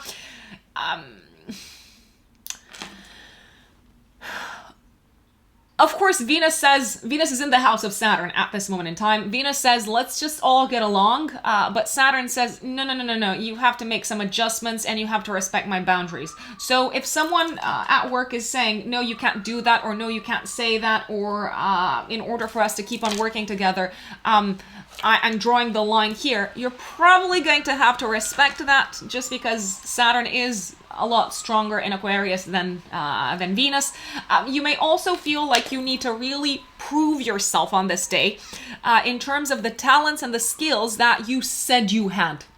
Because Venus is the ruler of your 2nd house. So there may be a challenge, there may be a test, a 3D material reality test in which you need to really prove yourself. And you might be feeling judged. You probably are judged on this day. You might also be feeling maybe not necessarily good enough. On the other hand, what I can tell you is that with Jupiter in your 7th house for most of the year, people are likely to give you the benefit of a doubt, and they are likely to be a lot more empathetic and maybe compassionate and not such a stickler for details, for mistakes maybe, as they would normally be, I dare say. Also, Honesty is the best policy when we're talking about Saturn. Don't kid yourself. Don't try to pull the wool over anyone else's eyes or over your own eyes, because reality is bound to hit you in the face. Just saying, Virgos. And that is March for you. My dear Libras, Libra suns and Libra rising, what can you expect from the month of March? Well, I can tell you that it's probably going to be one of the busiest months of the year for you. The good news is that you're very excited, most likely, about the type of work that is coming your way, because it looks like you're learning something new. It looks like you're developing your skill set maybe in a new direction. Let me not get ahead of myself, and let's analyze the month a little bit more granularly. So, on the 2nd of March, give or take 3 days before, 3 days after, you have a new moon in Pisces in your 6th house of day-to-day work and health and habits and routines, and it is conjunct Jupiter, the great benefic, the bringer of opportunities, of good luck, and it's sextiling Uranus, planet of surprises, in Taurus, in your 8th house of other people's resources. So some of you Libras may start a new job at this point in time. Some of you may welcome a new team member on board. Some of you may start working in a new department altogether. Some of you may start learning something that you can apply in your day-to-day work, and it feels very exciting. It feels like it will contribute to maybe bringing more opportunities your way work-wise. That's because Jupiter is also, for Libra risings in particular, Jupiter is also the ruler of your 3rd house of the logical mind. If you have been suffering of anything health-wise, this could be the new moon that determines you to take a new approach to your health, to maybe engage in a new habit, day in and day out. You may learn something new altogether about how you should be approaching your health moving forward. You may bring in some sort of new routine into your day-to-day life that is likely to have very positive impact long-term on your health, wellness, and well-being.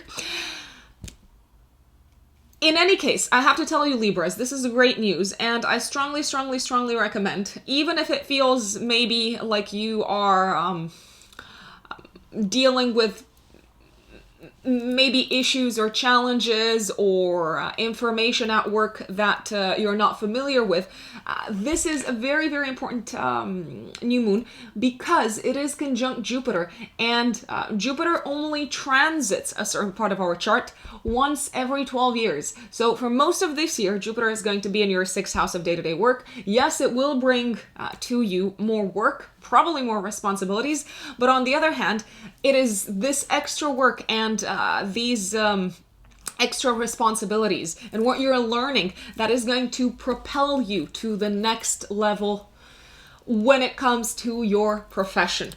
So I would be excited if I were in your shoes, but what can I tell you? You're also probably going to be like this, like knee deep in work at this point in time. 3rd of March, Venus and Mars are conjunct Pluto in Capricorn in your 4th house. Venus has been in the past conjunct Pluto in Capricorn. To be more precise, on the 11th and the 25th of, of December, you are likely to bring maybe to the surface or to be exposed in your home and family life to some sort of secret maybe, also to maybe have some sort of face-off with a family member or with someone that you are living with because they have kept something hidden from you. If you've dealt with some sort of like challenges relationship-wise in the past with a specific family member, Libras, especially around the 11th and around the 25th of December in 2021, you may have to deal with this same issue one more time around the 3rd of March and actually do something about it. So it doesn't seem to be something that will solve itself, I'd say. On the 6th of March, Venus and Mars finally get out of your 4th house of home and they move into your 5th house of enjoyment, of entertainment, of creativity.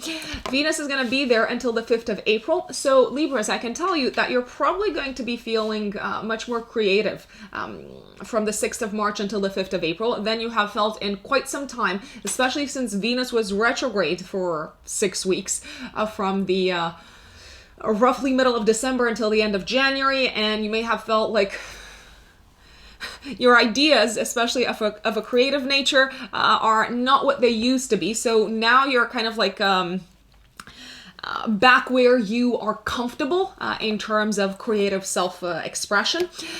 Also, Venus moving through your 5th house until the 5th of April is likely to bring opportunities to maybe get together with people who you enjoy getting together with.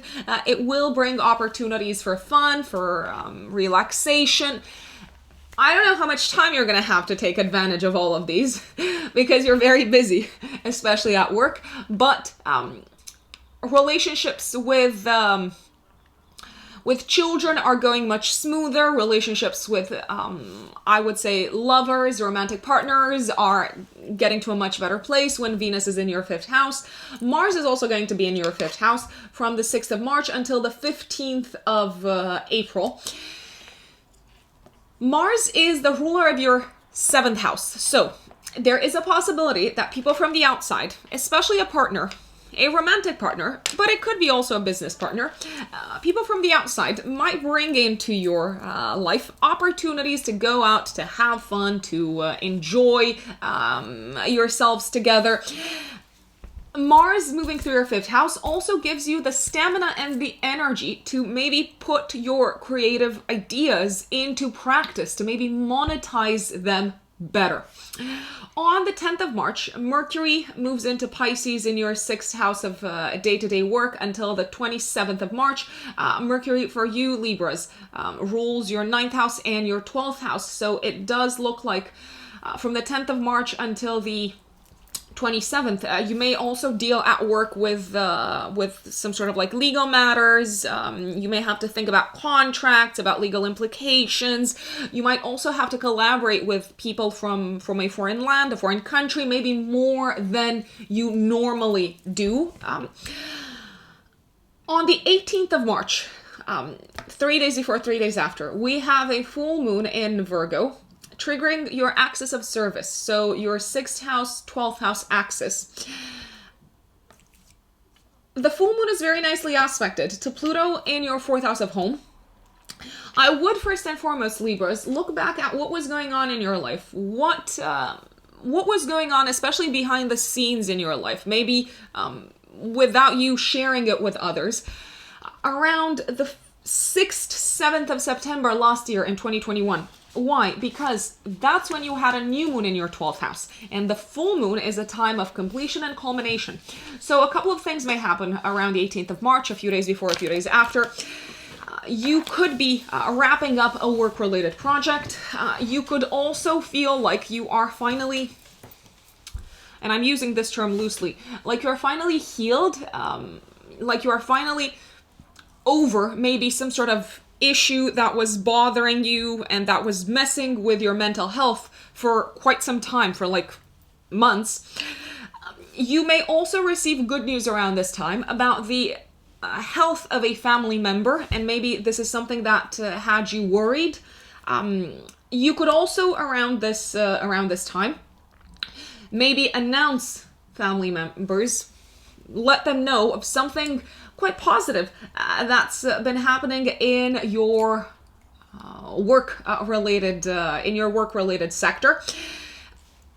Your energy levels aren't going to be here, so not that high, but it does look like you're wrapping up what feels like a big set of responsibilities around this time, and probably in a very successful manner. If you had to work on something for the home, if you had to put a lot of effort into home-related matters, if you were anxious and stressed about home-related matters, now that stress seems to be dissolving after the full moon.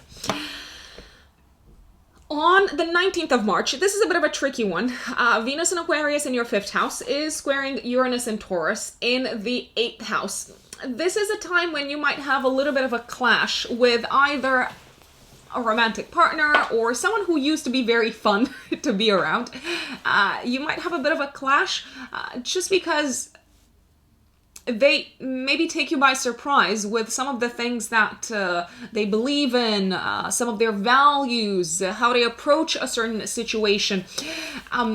There's a possibility that this could happen. Another possibility around this time is that maybe someone comes to you and proposes that you, I don't know, go and spend a lot of money on some sort of like trip, and you're like, no, I'm not ready for that. I have other obligations and so on. So it could feel a little bit tense at this point in time. 20th of March, for the next 4 weeks, the sun moves into Aries in your 7th house of relationships. So it does feel like your conscious kind of attention shifts towards the area of partnerships, committed relationships. You're thinking about the future in terms of a partnership, in terms of a relationship, where you want to be headed in connection with someone else. Why the future? Because the sun rules your 11th house of long-term goals, plans, and dreams. I'm not saying that you're going to all of a sudden stop being busy, but you are less busy than you were in the first 20 days of the month. On the 21st of March, Mercury is conjunct Jupiter in Pisces in your 6th house of day-to-day work. So this can bring a combination of things. It can bring some really good news at work. Maybe news of you being very appreciated. Also, it could bring news of you maybe having to travel for work. It could also bring some sort of confusion in communication between you and maybe someone who has different worldviews, someone who comes from a different cultural background. So I would be super careful as to what you sign off or what you say yes to, because you may not be getting the full picture. So I would ask for clarification. Saying that, it's a great day to motivate team members, to tell a story to your team, to clients, creative and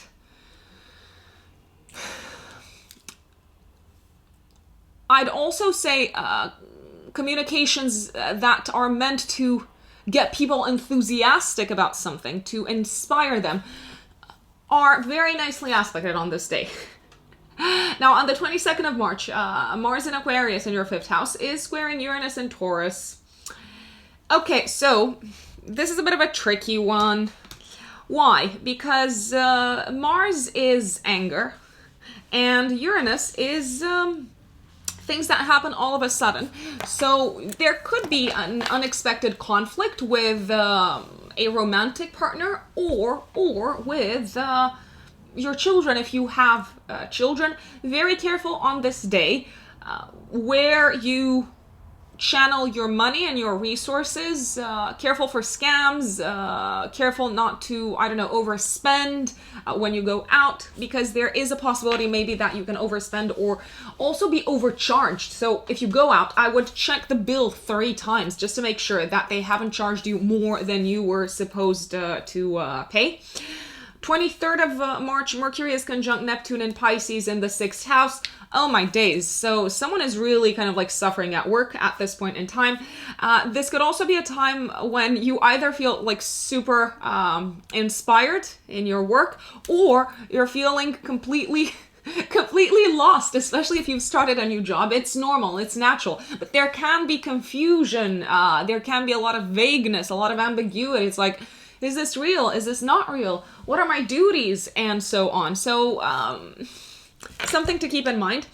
And on the 28th of March, Venus is conjunct Saturn in Aquarius in the 5th house. So this is a very serious energy. It says that this is either a day for you to create something tangible using your sense of creative self-expression, or if you don't have an outlet for that, then it can be a time when you feel maybe a little bit blocked in terms of having fun, in terms of enjoying yourself, and in terms of expressing your feelings and your affections towards someone.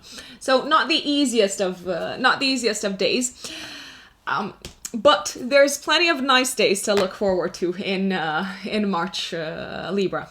Now, if you are a Scorpio sun or a Scorpio rising, my dear Scorpios, okay, I think you're gonna like March, and I think you're gonna like it a lot, because for a big part of the month, for the first, 20 days of the month, actually, we have a strong activation of your fifth house of creativity, enjoyment, entertainment, passions, hobbies, children, romantic love, dating, and so on.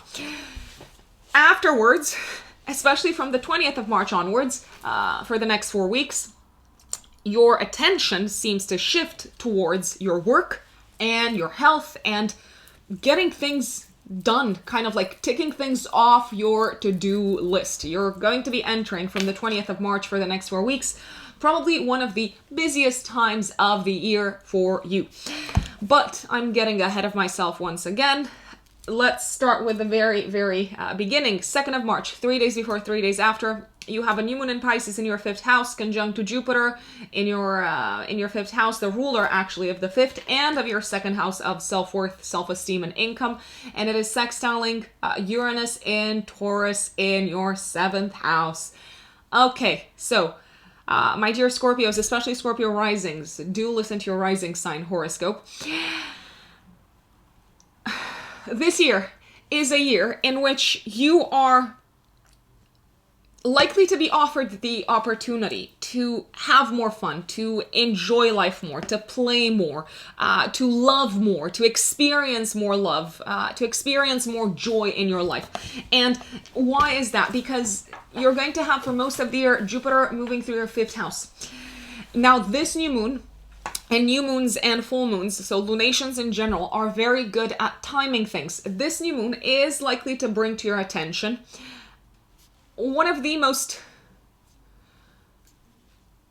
accessible ways for you to introduce more enjoyment into your life and more love into your life, and probably also more creativity into your life. So a few things may happen at the time of this new moon.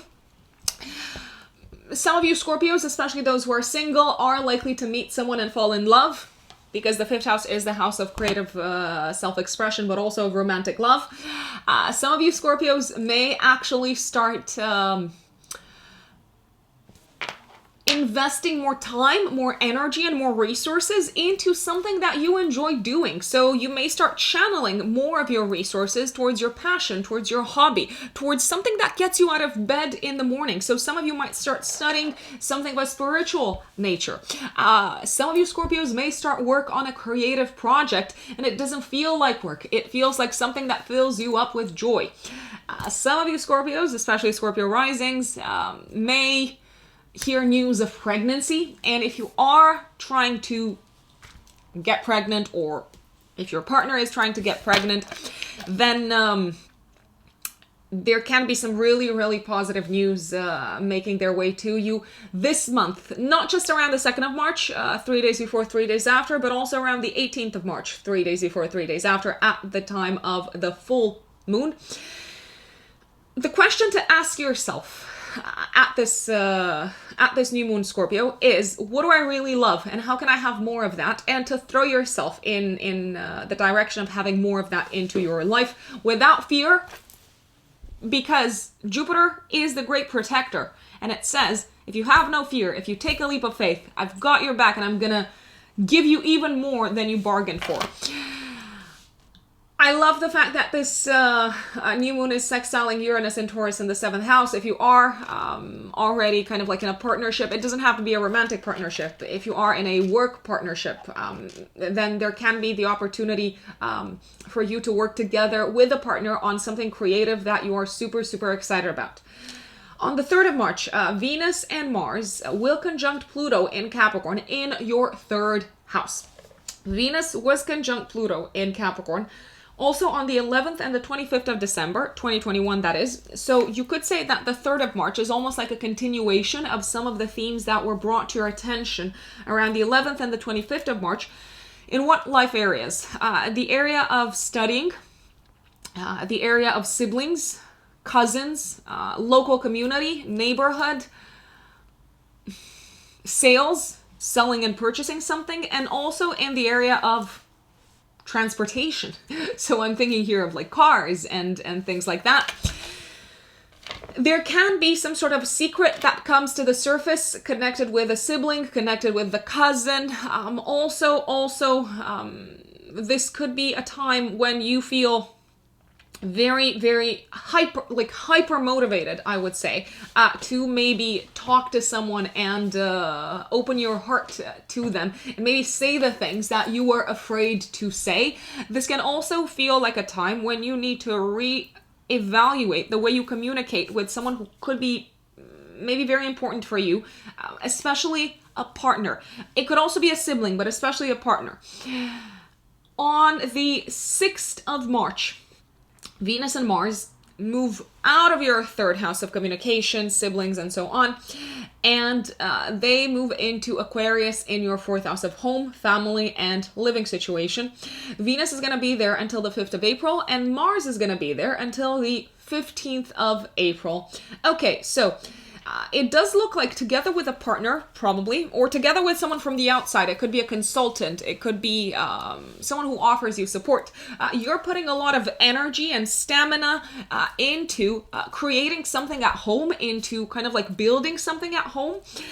You could be using this energy to maybe redecorate if you want to. You could use this energy if you want to, my dear Scorpios, to look for a new place to live in if that's something that you want, obviously. You may also direct some of your resources towards beautifying the home and also kind of like shaking things up in a way in your home and living situation. On, let's see, the 10th of March until the 27th, Mercury, the ruler of the logical, rational mind, also moves into your 5th house. So for you, Mercury rules your 11th house and your 8th house of other people's resources. You may bring, if you're working on something creative, you may bring someone else's resources into your project. So you may ask for funding or something of that type from the 10th of March until the 27th of March. You may also feel like you're getting kind of like fresh ideas from others, maybe from friends, maybe from consultants, from partners in your life that you can utilize into giving birth to this creative project. On the 18th of March, 3 days before, 3 days after, you have a full moon triggering your 11th house, 5th house axis. You have a full moon in Virgo in the 11th house. So this one is super nicely aspected to Pluto in your 3rd house, and it is also reflecting themes that may have come into your life around the 6th, 7th of September last year, 2021. So have a think about what you were doing at that time in September, especially when it comes to long-term goals, plans, and dreams. So what objective did you set for yourself? What did you start working on at the time last year in September? Because it is likely to come to fruition around the 18th of March. This could also be a time when you finalize something that you've put a lot of heart and soul into. It could also be a time when you make up with a friend. If you have been having a more kind of like challenging time with a friend, then you could be finally getting together. You could be finally on the same page in terms of communication and so on. This could also be a time, especially for those who have children, when your child wraps up something important for them in their life. It could also be a time when you wrap up some sort of writing project. That's possible. On the 19th of March, Venus in Aquarius in your 4th house is squaring Uranus and Taurus in the 7th. Together with the partner, most likely, you're probably working on something that involves style, taste, a certain aesthetic in the home and family environment, in your living situation kind of sector. there seems to be a clash in tastes. That's the way in which I would define this this square. You may also be surprised to hear from someone from the outside, to hear them say things like, oh, why do you want to live there? Or why do you want to do that to your house? Or that's your relationship with your parent? That is so strange. So someone from the outside might question something in your home and family environment. From the 20th of March, like I told you, the sun moves into Aries in your 6th house of day-to-day work. This is prime time for you to be busy for the next 4 weeks. On the 21st of March, Mercury is conjunct Jupiter in Pisces in the 5th house. You seem to be, again, having some maybe out of this world kind of like creative ideas. It's a day of like inspiration. It's a really good day for creative writing. On the 22nd of March, Mars in Aquarius in the 4th house is squaring Uranus and Taurus in your 7th house, my dear Scorpios. Now Mars rules, let's see, your 6th house and also your 1st house of identity. There could be a fight with a family member on this day. I'm just going to go out there and say it. There could also be a sense of maybe you doing something on your own at home and the partner not helping, or a partner might say to you, I'm on my own in this, why aren't you helping? So it could go kind of like either way. And let's see. On the 23rd of March, Mercury is conjunct Neptune in Pisces in the 5th house. This is a great day to maybe host a creative brainstorm or meditate or kind of like just chill and relax and take some time off. And that's when a lot of like creative ideas can make their way to you. 28th of March, Venus will conjunct Saturn in Aquarius in the 4th house of home. It looks like you're giving shape to something that you've been putting your tastes and style and design abilities. You're giving shape to it in the home and family environment. Let's see, for you, Scorpios, Saturn rules your 3rd house as well. It may feel like you need to make a little bit of a compromise, maybe also on your values at home, in your home and family life, because you're not living on your own, or because you do want to maintain amicable relationships, obviously. Cordial relationships with all family members. So you might decide to kind of like keep things to yourself in terms of how you would do something, maybe different than a family member would do it. So you're probably going to keep it to yourself so that you don't upset them, and also so that you don't kind of like damage the relationship for the long term. And that is March. My dear Sagittarius, Sagittarius Sun, and Sagittarius Rising, what does March look like for you? Well, the first part of the month, I would say maybe the first kind of like 20 days at least, are very much focused on your home and family life.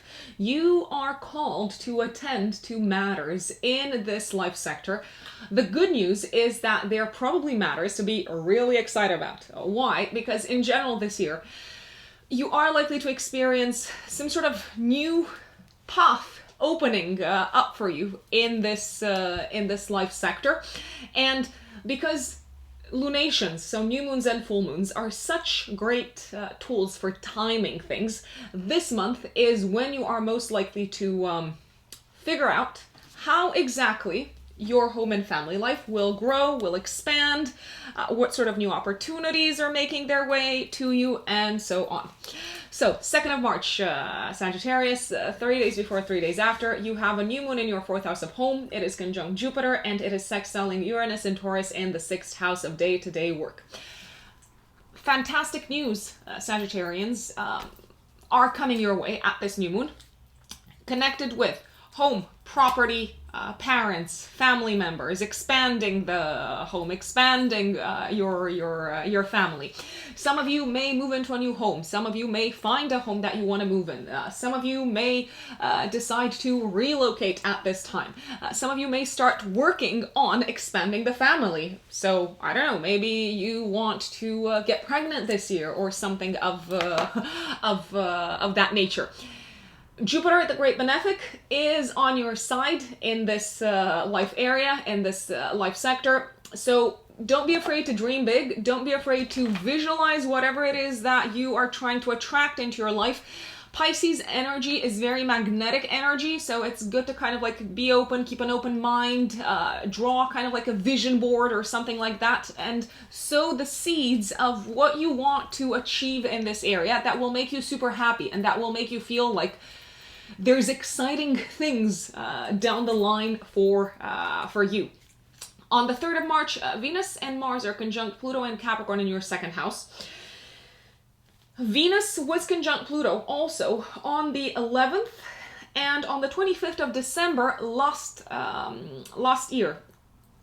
There is a possibility that around the 3rd of March, you may deal in the area of finances with topics that you dealt with in December, especially around the 11th and around the 25th. You may have to make some sort of payment at this point in time. You may also realize, you may have an aha moment. You may realize what was making you underestimate yourself, or what was causing you, what was undermining your sense of self-worth and self-esteem. This could also be a time when you finally get paid if you have experienced delays in this area. This could also be a time, my dear Sagittarius, because Mars, let's see, Mars is a planet of action. Mars is also the ruler of your 5th house and of your 12th house. This could also be the time when you finally manage to monetize maybe something of a creative nature in your life, or you finally feel confident to monetize one of your talents and maybe something that you've been doing as a hobby, as some sort of passion. 6th of March, Venus and Mars move into Aquarius in your 3rd house of communication, learning, networking, short distance travel, siblings. Venus is going to be there until the 5th of April. You are likely to be very persuasive in general in communication with others from the 6th of March until the 5th of April. The only exception to that day, there is an exception, is the 28th of March when Venus is conjunct Saturn in Aquarius. Venus will also make, in this area of your life, will make social interactions with others a lot more pleasant, a lot more enjoyable. If you're traveling short distance, then the trips are likely to go quite smoothly. Mars is also going to be there in your 3rd house until the 15th of April. So you're likely to put a lot of energy maybe into studying something that you really like to learn more about. Probably also into maybe exchanging opinions with others who are interested in the same kind of topics. Venus and Mars in your 3rd house, pretty much until the middle of April, are giving you a lot of energy to write things, to maybe dedicate yourself to studying, exams, handing in paperwork, and things like that. Also, if you're looking to, I don't know, spend more time doing networking, it's a great time to do that, especially when Venus is in your 3rd house. Saturn is still in your 3rd house there. It's going to be, especially for Sagittarius risings, it's going to be there until March of 2023. So you could say that your job right now, your homework, your duty is still to focus on becoming more of an expert at something, mastering a topic even further, Sagittarius. Now, on the 10th of March until the 27th of March, Mercury is going to be in your 4th house of home, family, and living situation. Mercury is the ruler of your 7th house. You could maybe contract someone to do something around the house. You could also, together with a partner, maybe make plans for what you want your home and family life to look like moving forward. Let's see. It may also feel like you are taking your focus a little bit off of, from the 10th of March until the 27th of March, you're taking your focus a little bit off of work-related matters to focus your brain, to focus your intellectual abilities to matters that have to do with your private life, Sagittarius. On the 18th of March, 3 days before, 3 days after, the full moon in Virgo in your 10th house of career is bringing some sort of culminating moment career-wise. It's very nicely aspected to Pluto in Capricorn in your 2nd house of income. Some of you Sagittarians may be offered a promotion. Some of you may be offered a raise. Some of you may announce to the outside world that you have scored this amazing job that will push you, that will kind of like give you a nudge up the career ladder. It does look like you are reaping the rewards of your hard work in the area of your profession. Work that you've been putting, especially since September of last year. I would look back at what was going on career-wise for you around the 6th, 7th of September 2021, because you will probably experience themes from September being reflected into the themes that you're experiencing career-wise at this full moon on the 18th of March. I can tell you that you probably feel very maybe proud of yourself for having believed in something that maybe wasn't immediately visible to others in a career environment, in a professional setup. This can also be a time when there is a chance for like a leader or a boss to leave and an empty position comes up and you're like, okay, I'll take it. So if something of that type comes up, I would absolutely go for it because it does look like you have the skill set and also you've earned it. And 19th of March, Venus in Aquarius in your 3rd house is squaring Uranus and Taurus in the 6th house. I have to say, let's see, for you, Venus rules the 6th and the 11th. You may compromise on the way you do something at work, on one of your methods, on one of the practices that you adhere to, just so that you maintain maybe cordial relations with a co-worker. There could also be someone in a work environment questioning your way of thinking and questioning your methodology and maybe just wanting to innovate for the sake of innovation. So there could be a little bit of disruption there. 20th of March, for the next 4 weeks, the sun moves into Aries in your 5th house, and you're gonna love this. This for you is prime time, Sagittarius, to have fun in the next 4 weeks from the 20th of March. You're going to feel very inspired creatively. You're going to feel ready to enjoy life more. Not that you're not generally ready to enjoy life, because you are. You are going to feel excited about the future. You're probably also going to feel excited about living in the moment more. On the 21st of March, Mercury is conjunct Jupiter in Pisces in your 4th house. Good news maybe from a contractor or from a partner connected with something that's been going on in the home sector, in your home and family life. On the 22nd of March, Mars in Aquarius in your 3rd house is squaring Uranus and Taurus in your 6th house. Okay, so if you need to travel for work on this day, my recommendation would be to not rush and to not drive excessively fast, excessively fast, because, well, you might deal with a bad case of road rage. Someone else could be the cause of that. It doesn't necessarily have to come from you, but there can be disruption on the road. There can also be a bit of a face-off that you have with a coworker or with a client, maybe because you feel like they're very stuck in their ways. 23rd of March, Mercury is conjunct Neptune in Pisces in your 4th house. Some things are not exactly what they seem at home, especially if you're moving into a new home. I would check for leaks, leakages. I would check, I don't know, like the water pipes and things like that, because something could kind of overflow.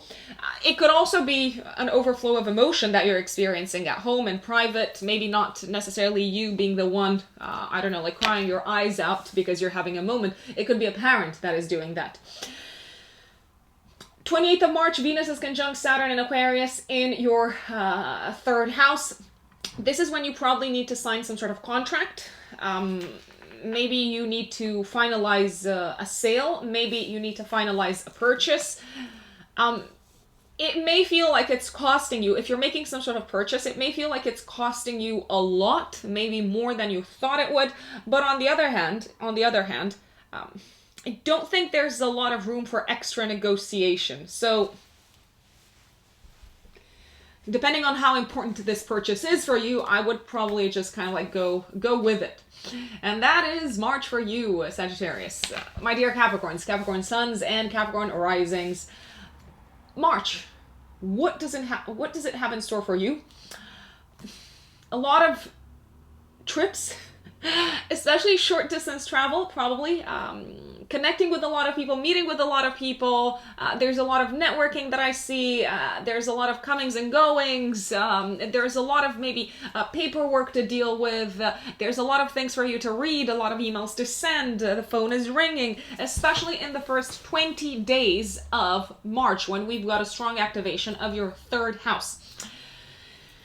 So, 2nd of March, give or take 3 days before, 3 days after, we have the new moon in Pisces of the year. This is conjunct Jupiter, the great benefic, and it is sextiling Uranus and Taurus in the 5th house.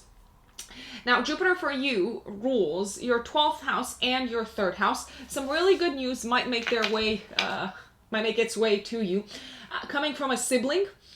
Also, this could be the time when you decide to start learning something of a spiritual nature or something that allows you to heal yourself or others. This could be the time maybe when you start learning something that allows you to tap into your imagination. Whatever it is, it does feel like it expands the way you think and the way you perceive reality. It has beneficial effects upon multiple levels in your life, but especially it seems to have a very positive effect upon your mental health. So if you are kind of like thinking, should I sign up for the course? Should I not sign up for it? I would say sign up for it. This could also be a time when you purchase a new car. This could also be a time when you start learning something that you are very, very passionate about. This could be the time when you join some sort of new community. You may enter a new group of people in the local community. You might start being more active. Good, positive relationships with neighbors can also be a theme for this new moon. I'm liking it. Overall, I'm really, really, really liking it. 3rd of March, Venus and Mars will conjunct Pluto in your 1st house. Venus was conjunct Pluto on the 11th and the 25th of December. So have a think about what you are dealing with on a personal level in your relationship with yourself on the 11th and on the 25th of December. Also, this could be the time when something comes to the surface for you. Something of a psychological nature, something that maybe you've been trying to repress, something that you did not want to look at, and now you're like, okay, it's in my face. I can't unsee it. I need to do something. I need to do something about it. I need to process this. You may also take a very drastic, radical, transformative decision on a personal level in terms of how you relate with the following people, with your parents especially, because for you, Venus and Mars, they rule your parental axis, the 10th house, 4th house axis. You might also decide to approach your relationship with friends differently and say, this is actually what's important to me. I'm going to share what's important to me with my friends, and whoever wants to stay, fine. Whoever wants to go, also fine. I know who I am right now. You seem to have a much stronger sense of who you are, and also you seem to have a much stronger sense of what was holding you back in some shape or form. On the 6th of March, Venus and Mars move into Aquarius in your 2nd house. Venus is going to be there until the 5th of April and Mars until the 15th. Okay, so Venus until the 5th of April might make you spend money on beautiful things. It is the classic treat yourself transit. You might buy some beautiful, beautiful things that also make you look good in the eyes of others, because Venus also rules your 10th house. You might also buy beautiful things just because you realize that unless you actually enjoy the money that you make, then what's the point? What's the purpose of all the hustle? Mars in your 2nd house may actually determine you until the 15th of April to spend money rather quickly, maybe much more rapidly than you would normally do. It's kind of like money's getting out of your account. It's like boom, boom, boom, boom, all of these payments. On the other hand, Mars is also very much a motivating force, so it could kind of like push you to ask for more, to monetize your talents more, to ensure that you are getting paid the right amount.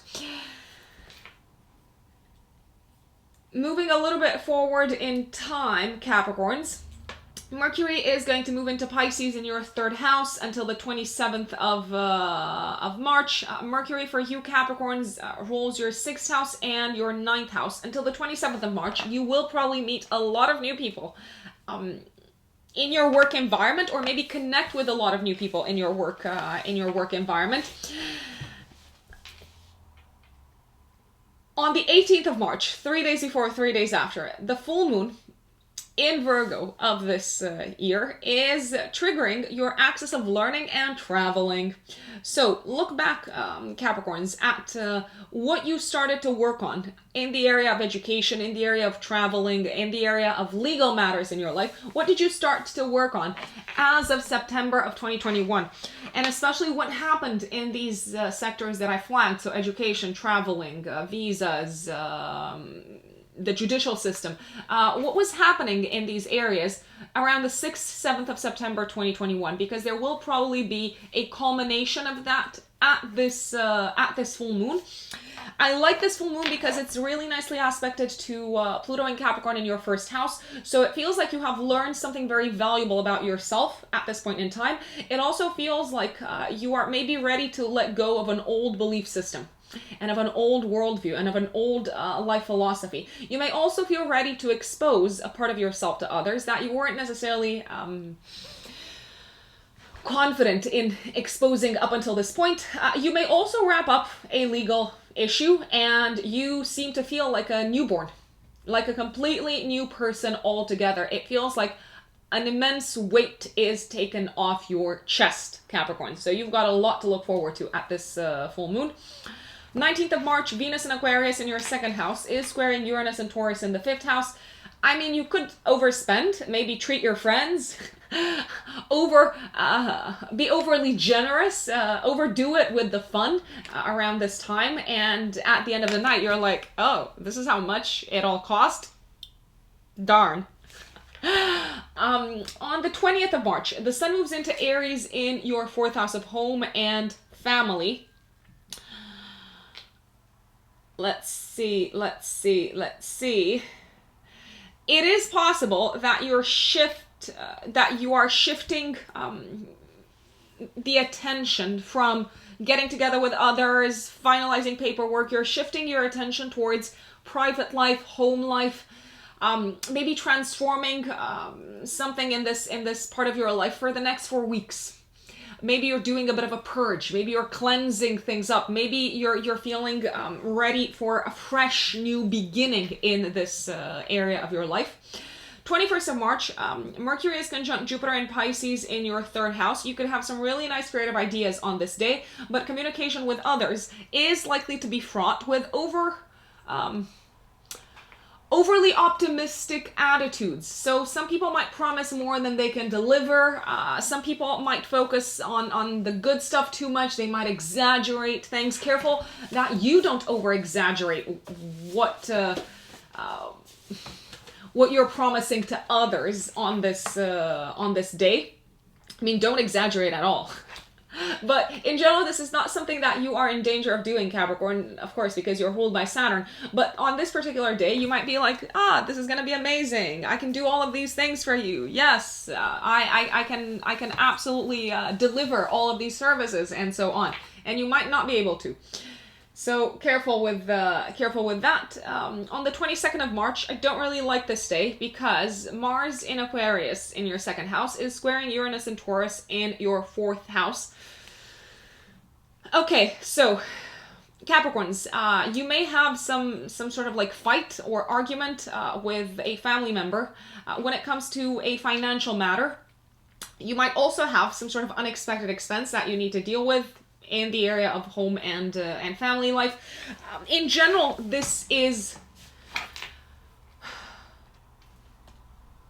a year, I dare say, in which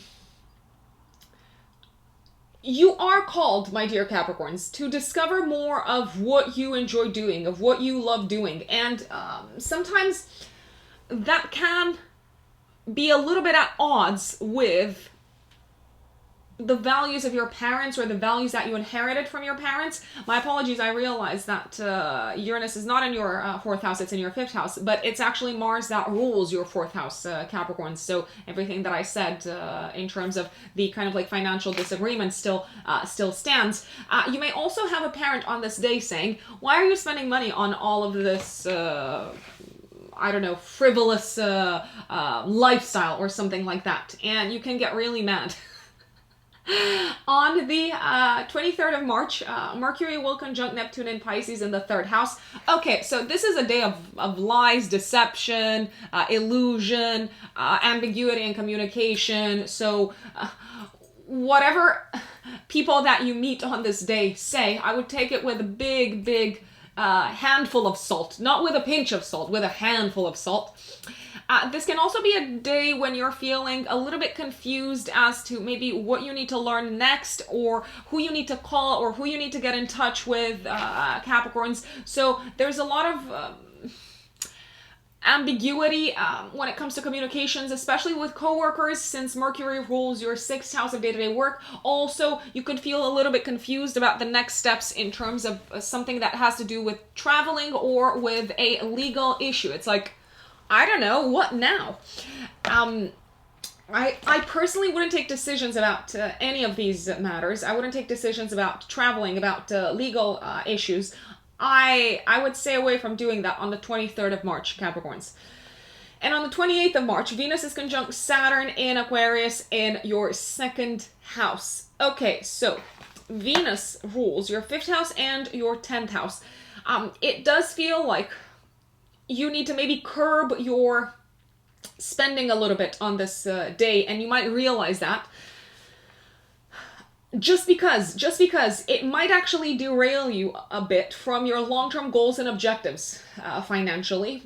You may also realize that this is the time when you can go to a boss, when you can go to someone in a position of leadership and say, I deserve to be paid more because I've got all of this experience. So if you do want to ask for a raise or something like that, I would focus on the experience side of things. I would focus on the years that you have under your belt, because that's what's going to get you the payment, not anything else, if you ask me, Capricorns.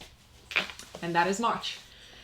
My Aquarius brothers and sisters, what does March look like for you? Well, there's a lot of focus on money, actually, on financial matters, I dare say, especially in the first part of the month, in the first kind of 20 days.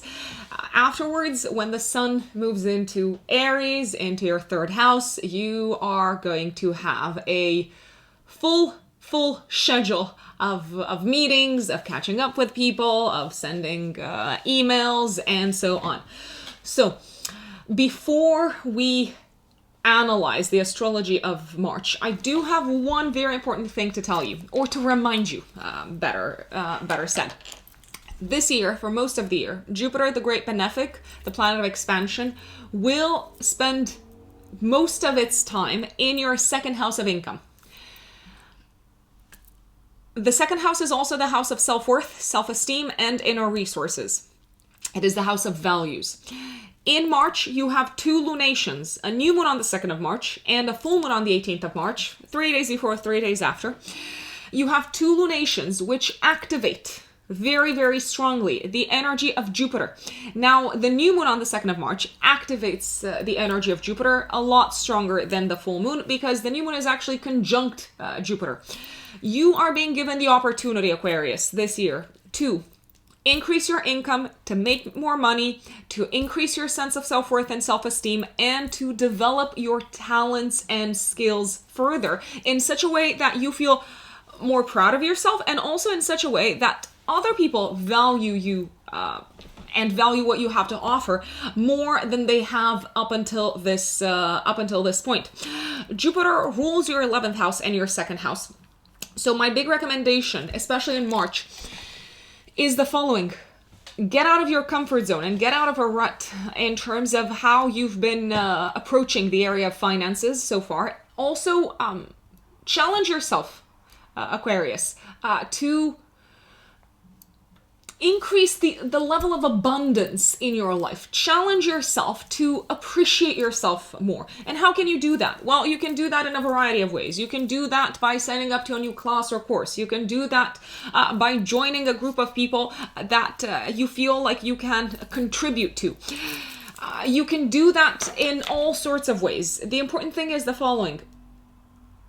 You are entering this sort of auspicious period of time. You've actually entered it already on the 29th of December last year, but now with the lunations happening here, it may feel much more visible, much more stronger to you. You're entering this portal.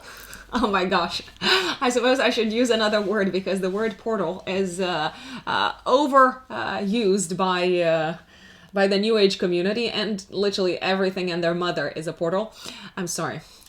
Sorry, sarcasm. Rocks. Stop with the sarcasm. That's the Capricorn in me talking. Essentially, a window of opportunity is opening up, Aquarius. Visualize yourselves being in a state of abundance. Visualize yourselves being in a state where other people are appreciating you and what you have to offer more. And ask yourselves, what sort of opportunity do I want to receive in my life? And focus on that. So the new moon on the 2nd of March, 3 days before, 3 days after, is conjunct Jupiter, and it is sextiling Uranus and Taurus in your 4th house. Something that you've been doing maybe at home, behind the scenes, or in private seems to be a potential new source of income for you, Aquarius, and you may become consciously aware of that at the time of the new moon. Another possibility is that you may receive a raise at this time. Another possibility is that you may start actively channeling some of the money that you've made towards improving your home and family life, and you're feeling very, very proud of yourselves, Aquarius. If you do want to ask for a raise, ask for it. If you do want to apply for new job opportunities, I would say absolutely do it. 3rd of March, Venus and Mars are conjunct Pluto in Capricorn in your 12th house. Venus has been conjunct Pluto and Capricorn in the past on the 11th of December and on the 25th of December. Ask yourselves, Aquarians, what sort of mental health related issues were you dealing with around the 11th of December and around the 25th, because that may come back to your attention on the 3rd of March. Now, this can be the time when you realize what needs to be done, what sort of action you can take in order to purge yourselves of some sort of I want to call it almost like a demon that's been eating you on the inside, and obviously I'm speaking here metaphorically. It feels like toxic waste is coming to the surface. You're becoming aware of it. You are becoming conscious of it, Aquarius, and you realize this is what I need to eliminate. This is what I need to get rid of in my life if I want to be in a much better place mental health wise. You can also have a very powerful revelation if you meditate on this day as to what part of yourself needs to symbolically, not literally, die in order for you to achieve a state of harmony and inner balance. It can be a challenging day, mental health wise, but it can also be a very illuminating day. On the 6th of March, Venus and Mars move into Aquarius in your 1st house. Finally, yes. Venus is finally out of your 12th house. Mars was there as well for the past, 6 weeks or something like that. You are going to be energized by the presence of Mars in your 1st house until the 15th of April. Mars for you, Aquarius, rules your 3rd house and your 10th house. You are feeling ready to take action, to start things career-wise, learning-wise, in terms of connecting with people. It feels like you are not willing to waste any more time on maybe dwelling in the past, doubting yourself, being fearful when it comes to professional matters, and also when it comes to matters that require you to use your intellectual mind and your intellectual capabilities, your knowledge. Venus in the first house until the 5th of April will also make you appreciate yourself more, because Venus is the planet of values. It will also make you a lot more charming, and with Mars there and with Venus there, Mars is going to spend a bit more time than Venus in your first house. You are, in a good way, I'd say, both pushy and charming at the same time. So you want to get things done, and you're also very persuasive in terms of connecting with others, in terms of bringing people on your side. When Venus is in the first house, it's also a really nice time to kind of like renew your wardrobe, change your hairstyle, get a haircut, go shopping, and things like that. On the 18th of March, 3 days before, 3 days after, you have a full moon in Virgo triggering your financial axis. The full moon is happening in your 8th house of other people's money and resources, and it is sextiling Pluto and Capricorn in your 12th house. Okay, so this to me, this full moon has spelled all over it the end of a crisis. The end of a crisis in terms of an intimate relationship, in terms of your mental health, in terms of something that has been weighing very heavily on your shoulders, in terms of you having doubts about yourself. This can also be a time when you receive really good news, maybe unexpectedly so. That's a mouthful. You can receive really good news connected with loans, investments, scholarships, sponsorships, bonuses, other people's money. Your partner might receive some good news connected with their financial situation if you are in a partnership. Maybe news, again, that they did not see coming. I would recommend asking yourselves, Aquarians, what did you start working on mental health wise, and in terms of wanting to transform yourselves? What did you start working on as of the 6th, 7th of September last year, 2021? Because you may feel like you're reaching this culminating moment at this point in time, in terms of inner transformation, and you have every single reason to be proud of yourselves, Aquarians. Also, this could be a time when you cash in on an existing investment and it seems to pay more than you thought it would. But again, I'm no financial advisor. Every decision that you always take is completely and solely your responsibility. Nothing in this video constitutes financial advice. So keep an eye out for matters connected with your finances and the partner's finances at this point in time. 19th of March, Venus in Aquarius in your first house is squaring Uranus and Taurus in your 4th house of home and family. Venus for you, Aquarius, rules your 4th house and your 9th house. You may have a little bit of a disagreement, possibly, or you may feel like a parent or a family member doesn't really get, I don't know, your new style, your new look, your new attitude. They may have something to kind of like say about the way you present yourself in the world, about your appearance. You're probably not going to care that much about it, to be honest. I do urge you to tap into that classic Aquarius energy that says, right, you don't like it? Don't really care. I like it. It could take you by surprise a little bit, though. I will give you that. On the, let's see, 20th of March, the sun moves into Aries in your 3rd house. For the next 4 weeks, you are going to have a full agenda of phone calls, meetings, short trips. You may also feel kind of ready to reach out to people to probably talk about partnerships, contracts, connections, strategic partnerships, and so on. That's from the 20th of March onwards for the next 4 weeks. Then on the 21st of March, Aquarius, Mercury is conjunct Jupiter and Pisces in your 2nd house. Careful with money here, how you make it, how you spend it. Look at your bank account, look at your bank statement. You could be overly optimistic about some sort of financial matter at this point in time. If you're signing anything of a financial nature, I would maybe read the contract 5 times if possible. Let's see what else is coming up. On the 23rd of March, Mercury will conjunct Neptune in Pisces. Okay, this is peak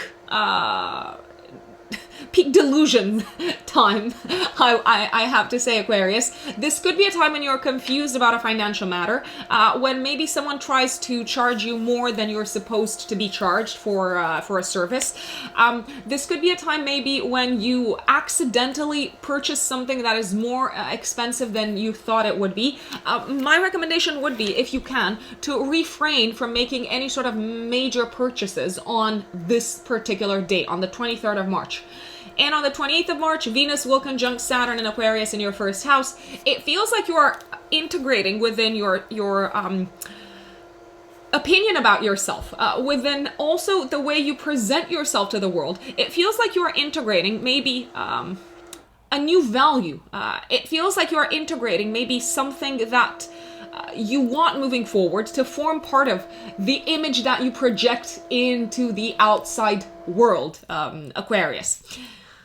And that is March for you.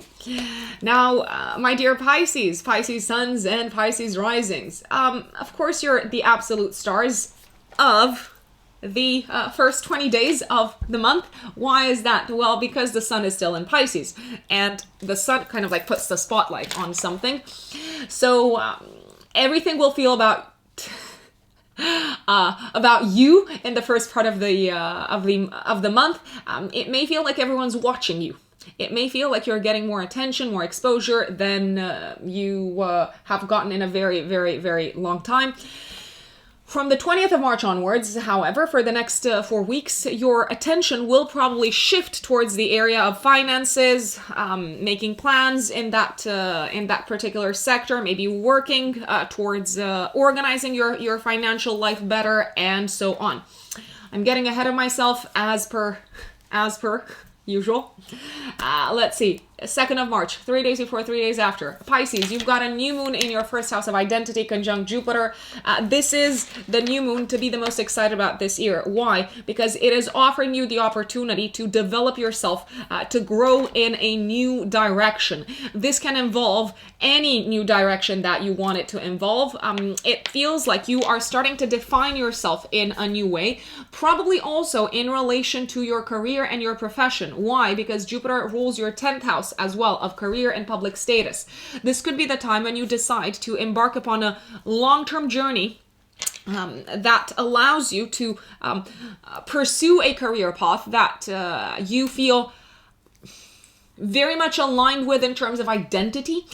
This could also be the time when you decide to maybe study some sort of new topic altogether. It could be a time when you decide to dedicate yourself more to understanding yourself better from a spiritual standpoint. It could be a time when you decide to start focusing more on your connection with the divine, with your higher self. In any case, it feels like you are entering a period of growth, of expansion. You may feel very optimistic. Traditional astrologers, my apologies. I'm overly effusive, as you can tell. It's pure Jupiter energy. Traditional astrologers would say, when Jupiter is in the mix, don't be overly optimistic. Don't bite more than you can chew. Don't overestimate your capabilities. But if you don't overestimate your capabilities when Jupiter is in your corner, then when can you overestimate your capabilities? If we don't push ourselves out of our comfort zone, out of what we are comfortable and familiar with, how can we grow? So I say, don't pay attention to traditional views in this regard, and take a leap of faith in whatever direction you want to grow in. That's completely up to you. On the 3rd of March, we have a conjunction between Venus, Mars, and Pluto in Capricorn in your 11th house. We have a stellium actually in Capricorn. Venus has been conjunct Pluto in this sector on the 11th and the 25th of December. Look back at what was going on in the area of friendship, your belonging to a group of people, and your long-term goals around the 11th and the 25th of December, because you're probably going to encounter similar themes around the 3rd of March. You're called to do something, maybe about a long-term goal and plan at this point in time. Either go full force to get it, or completely release it from your system. There's no middle ground with Pluto. Pluto is the most extreme of extreme planetary placements and energy in general. Pluto takes no prisoners, so you're either fully in or fully out. If it needs to be released, release it, that goal. If it needs to be further committed to, then do it. But don't try to be overly moderate, because it's probably not going to work, my dear Pisces. That's the thing with Pluto. You might also decide, as a result of something that you find out, you might also decide to cut out of your life a friend, because you realize you're not actually my friend. I don't want to be friends with you moving forward. On the 6th of March, Venus and Mars move into Aquarius in your 12th house. Venus until the 5th of April, Mars until the 15th of April. With Mars there, I mean, you can experience insomnia. That's possible. You may also experience a sense of having to release some of your old goals and values, and having to maybe restructure your value system. You may also feel a little bit confused or a little bit lost, I would say, about your financial goals moving forward. It is a good idea when Mars, the ruler of your second house, is moving through the 12th house. It is a good idea to maybe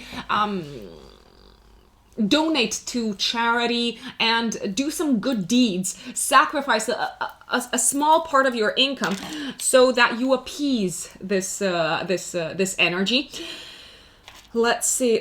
With Venus there, Venus rules your 3rd house and your 8th house. I mean, Venus makes it enjoyable for you to maybe spend more time in solitude, spend more time reflecting, meditating, looking inwards, maybe reading about topics that have to do with spirituality, past lives, reincarnation, your higher self, and so on. On the 13th of March, the Sun will conjunct Neptune and Pisces in your 1st house.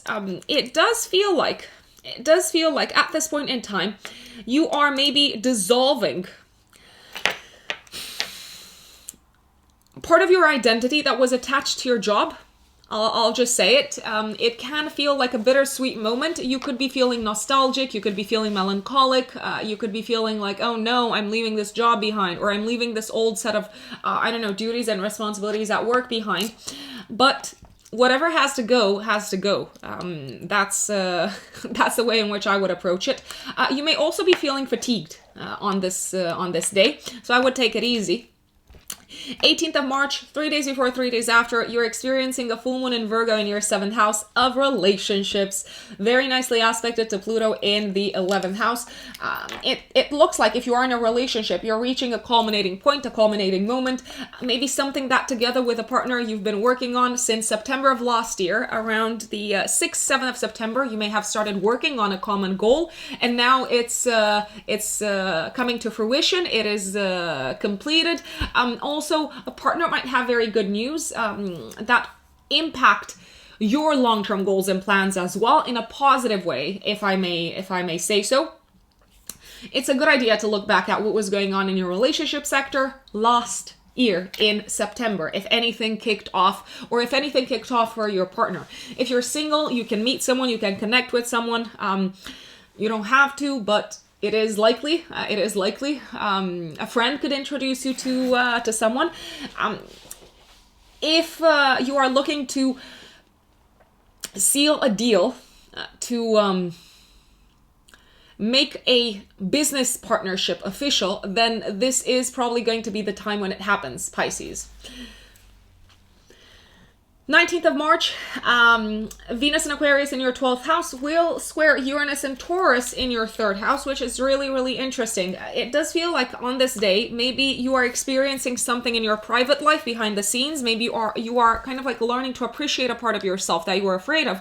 But on the other hand, if you talk about it in like a public setup, or if you share it with a sibling, with a colleague or something like that, they may misunderstand it. So if they don't get it, they don't get it. It's okay. Not everyone needs to understand what happens deep down inside your psyche. I mean, many times you might not understand it either. And that's not just you, Pisces. That's literally all of us.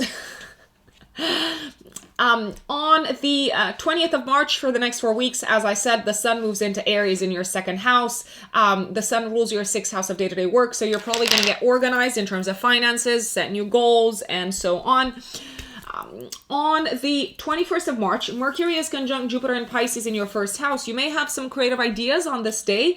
You may also have some sort of revelation about who you want to be moving forward in a career environment, who you want to be seen as, and also what sort of position you're aspiring towards. Moving forward in time, on the 22nd of March, Mars in the 12th house is squaring Uranus and Taurus in the 3rd. Okay, if you're traveling on this day, if you are on the road, then there could be some sort of unexpected incident that delays you in your tracks or stops you in your tracks. If you need to get anywhere at a certain time, I would leave super early and I would allow for, I don't know, hours, maybe, to kind of like make up for potential incidents on the road. I would not get super annoyed with someone on the road, and if you do get annoyed, I would not say it to their face because it can turn aggressive and you don't want it to turn aggressive, so maybe keep it to yourself.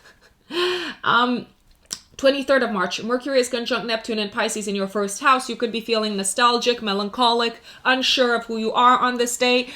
You could be also feeling maybe nostalgic about something from your past because Mercury rules your fourth house. Maybe you are dealing with a sense of like grief coming up. It's only for a day, so I would allow it to kind of like flow. I would allow myself, if I were in your shoes, the space to cry if it comes to it, and not read too much into it. On the 28th of March, Venus will conjunct Saturn in Aquarius in the 12th house. It does feel like on this day, you may reach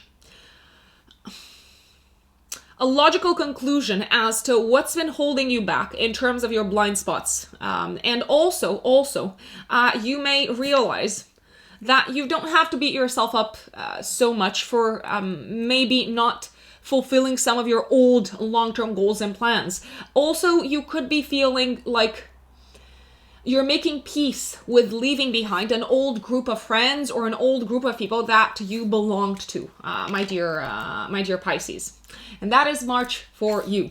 Thank you for watching. Thank you for tuning in. Thank you for listening. Don't forget, if you want to work with me, you can find me on my website, which is writteninthestars-astrology.com. You go to the services section and you can book a live Zoom consultation with me. At the moment, I am not taking any sort of bookings for audio recorded readings only, but if you want to talk about your year ahead, your natal chart, compatibility, and so on, we can do so in the live Zoom 1 hour long consultation.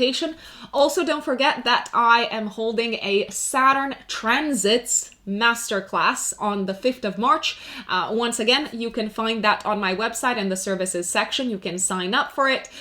It will be a 2-hour-long masterclass. I'm going to explain what you can expect when you are experiencing a transit through each of the 12 houses, what you can expect when Saturn is aspecting your natal planetary placements. We are going to debunk some Saturn myths. We're going to look at chart examples. It's going to be super entertaining, maybe a lot more entertaining than Saturn would want us to,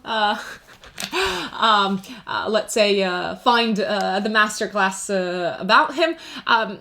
Saturn is many times misunderstood, so I do believe that there's a lot to unpack there. A lot of people are afraid of Saturnian transits. They have a bad reputation. However, they can be used very, very cleverly. So I'm going to share some of my tips. Sign up on my website, 5th of March. Also, the class will be recorded, so you can re-listen to it. If you can't join live, also you can re-watch it or re-listen to it. Have a great March, folks. Enjoy as much as possible, and see you next time. And also, don't forget that you can find me on Instagram at Rux Unbelievable. That's RUX Unbelievable. Thank you. Bye.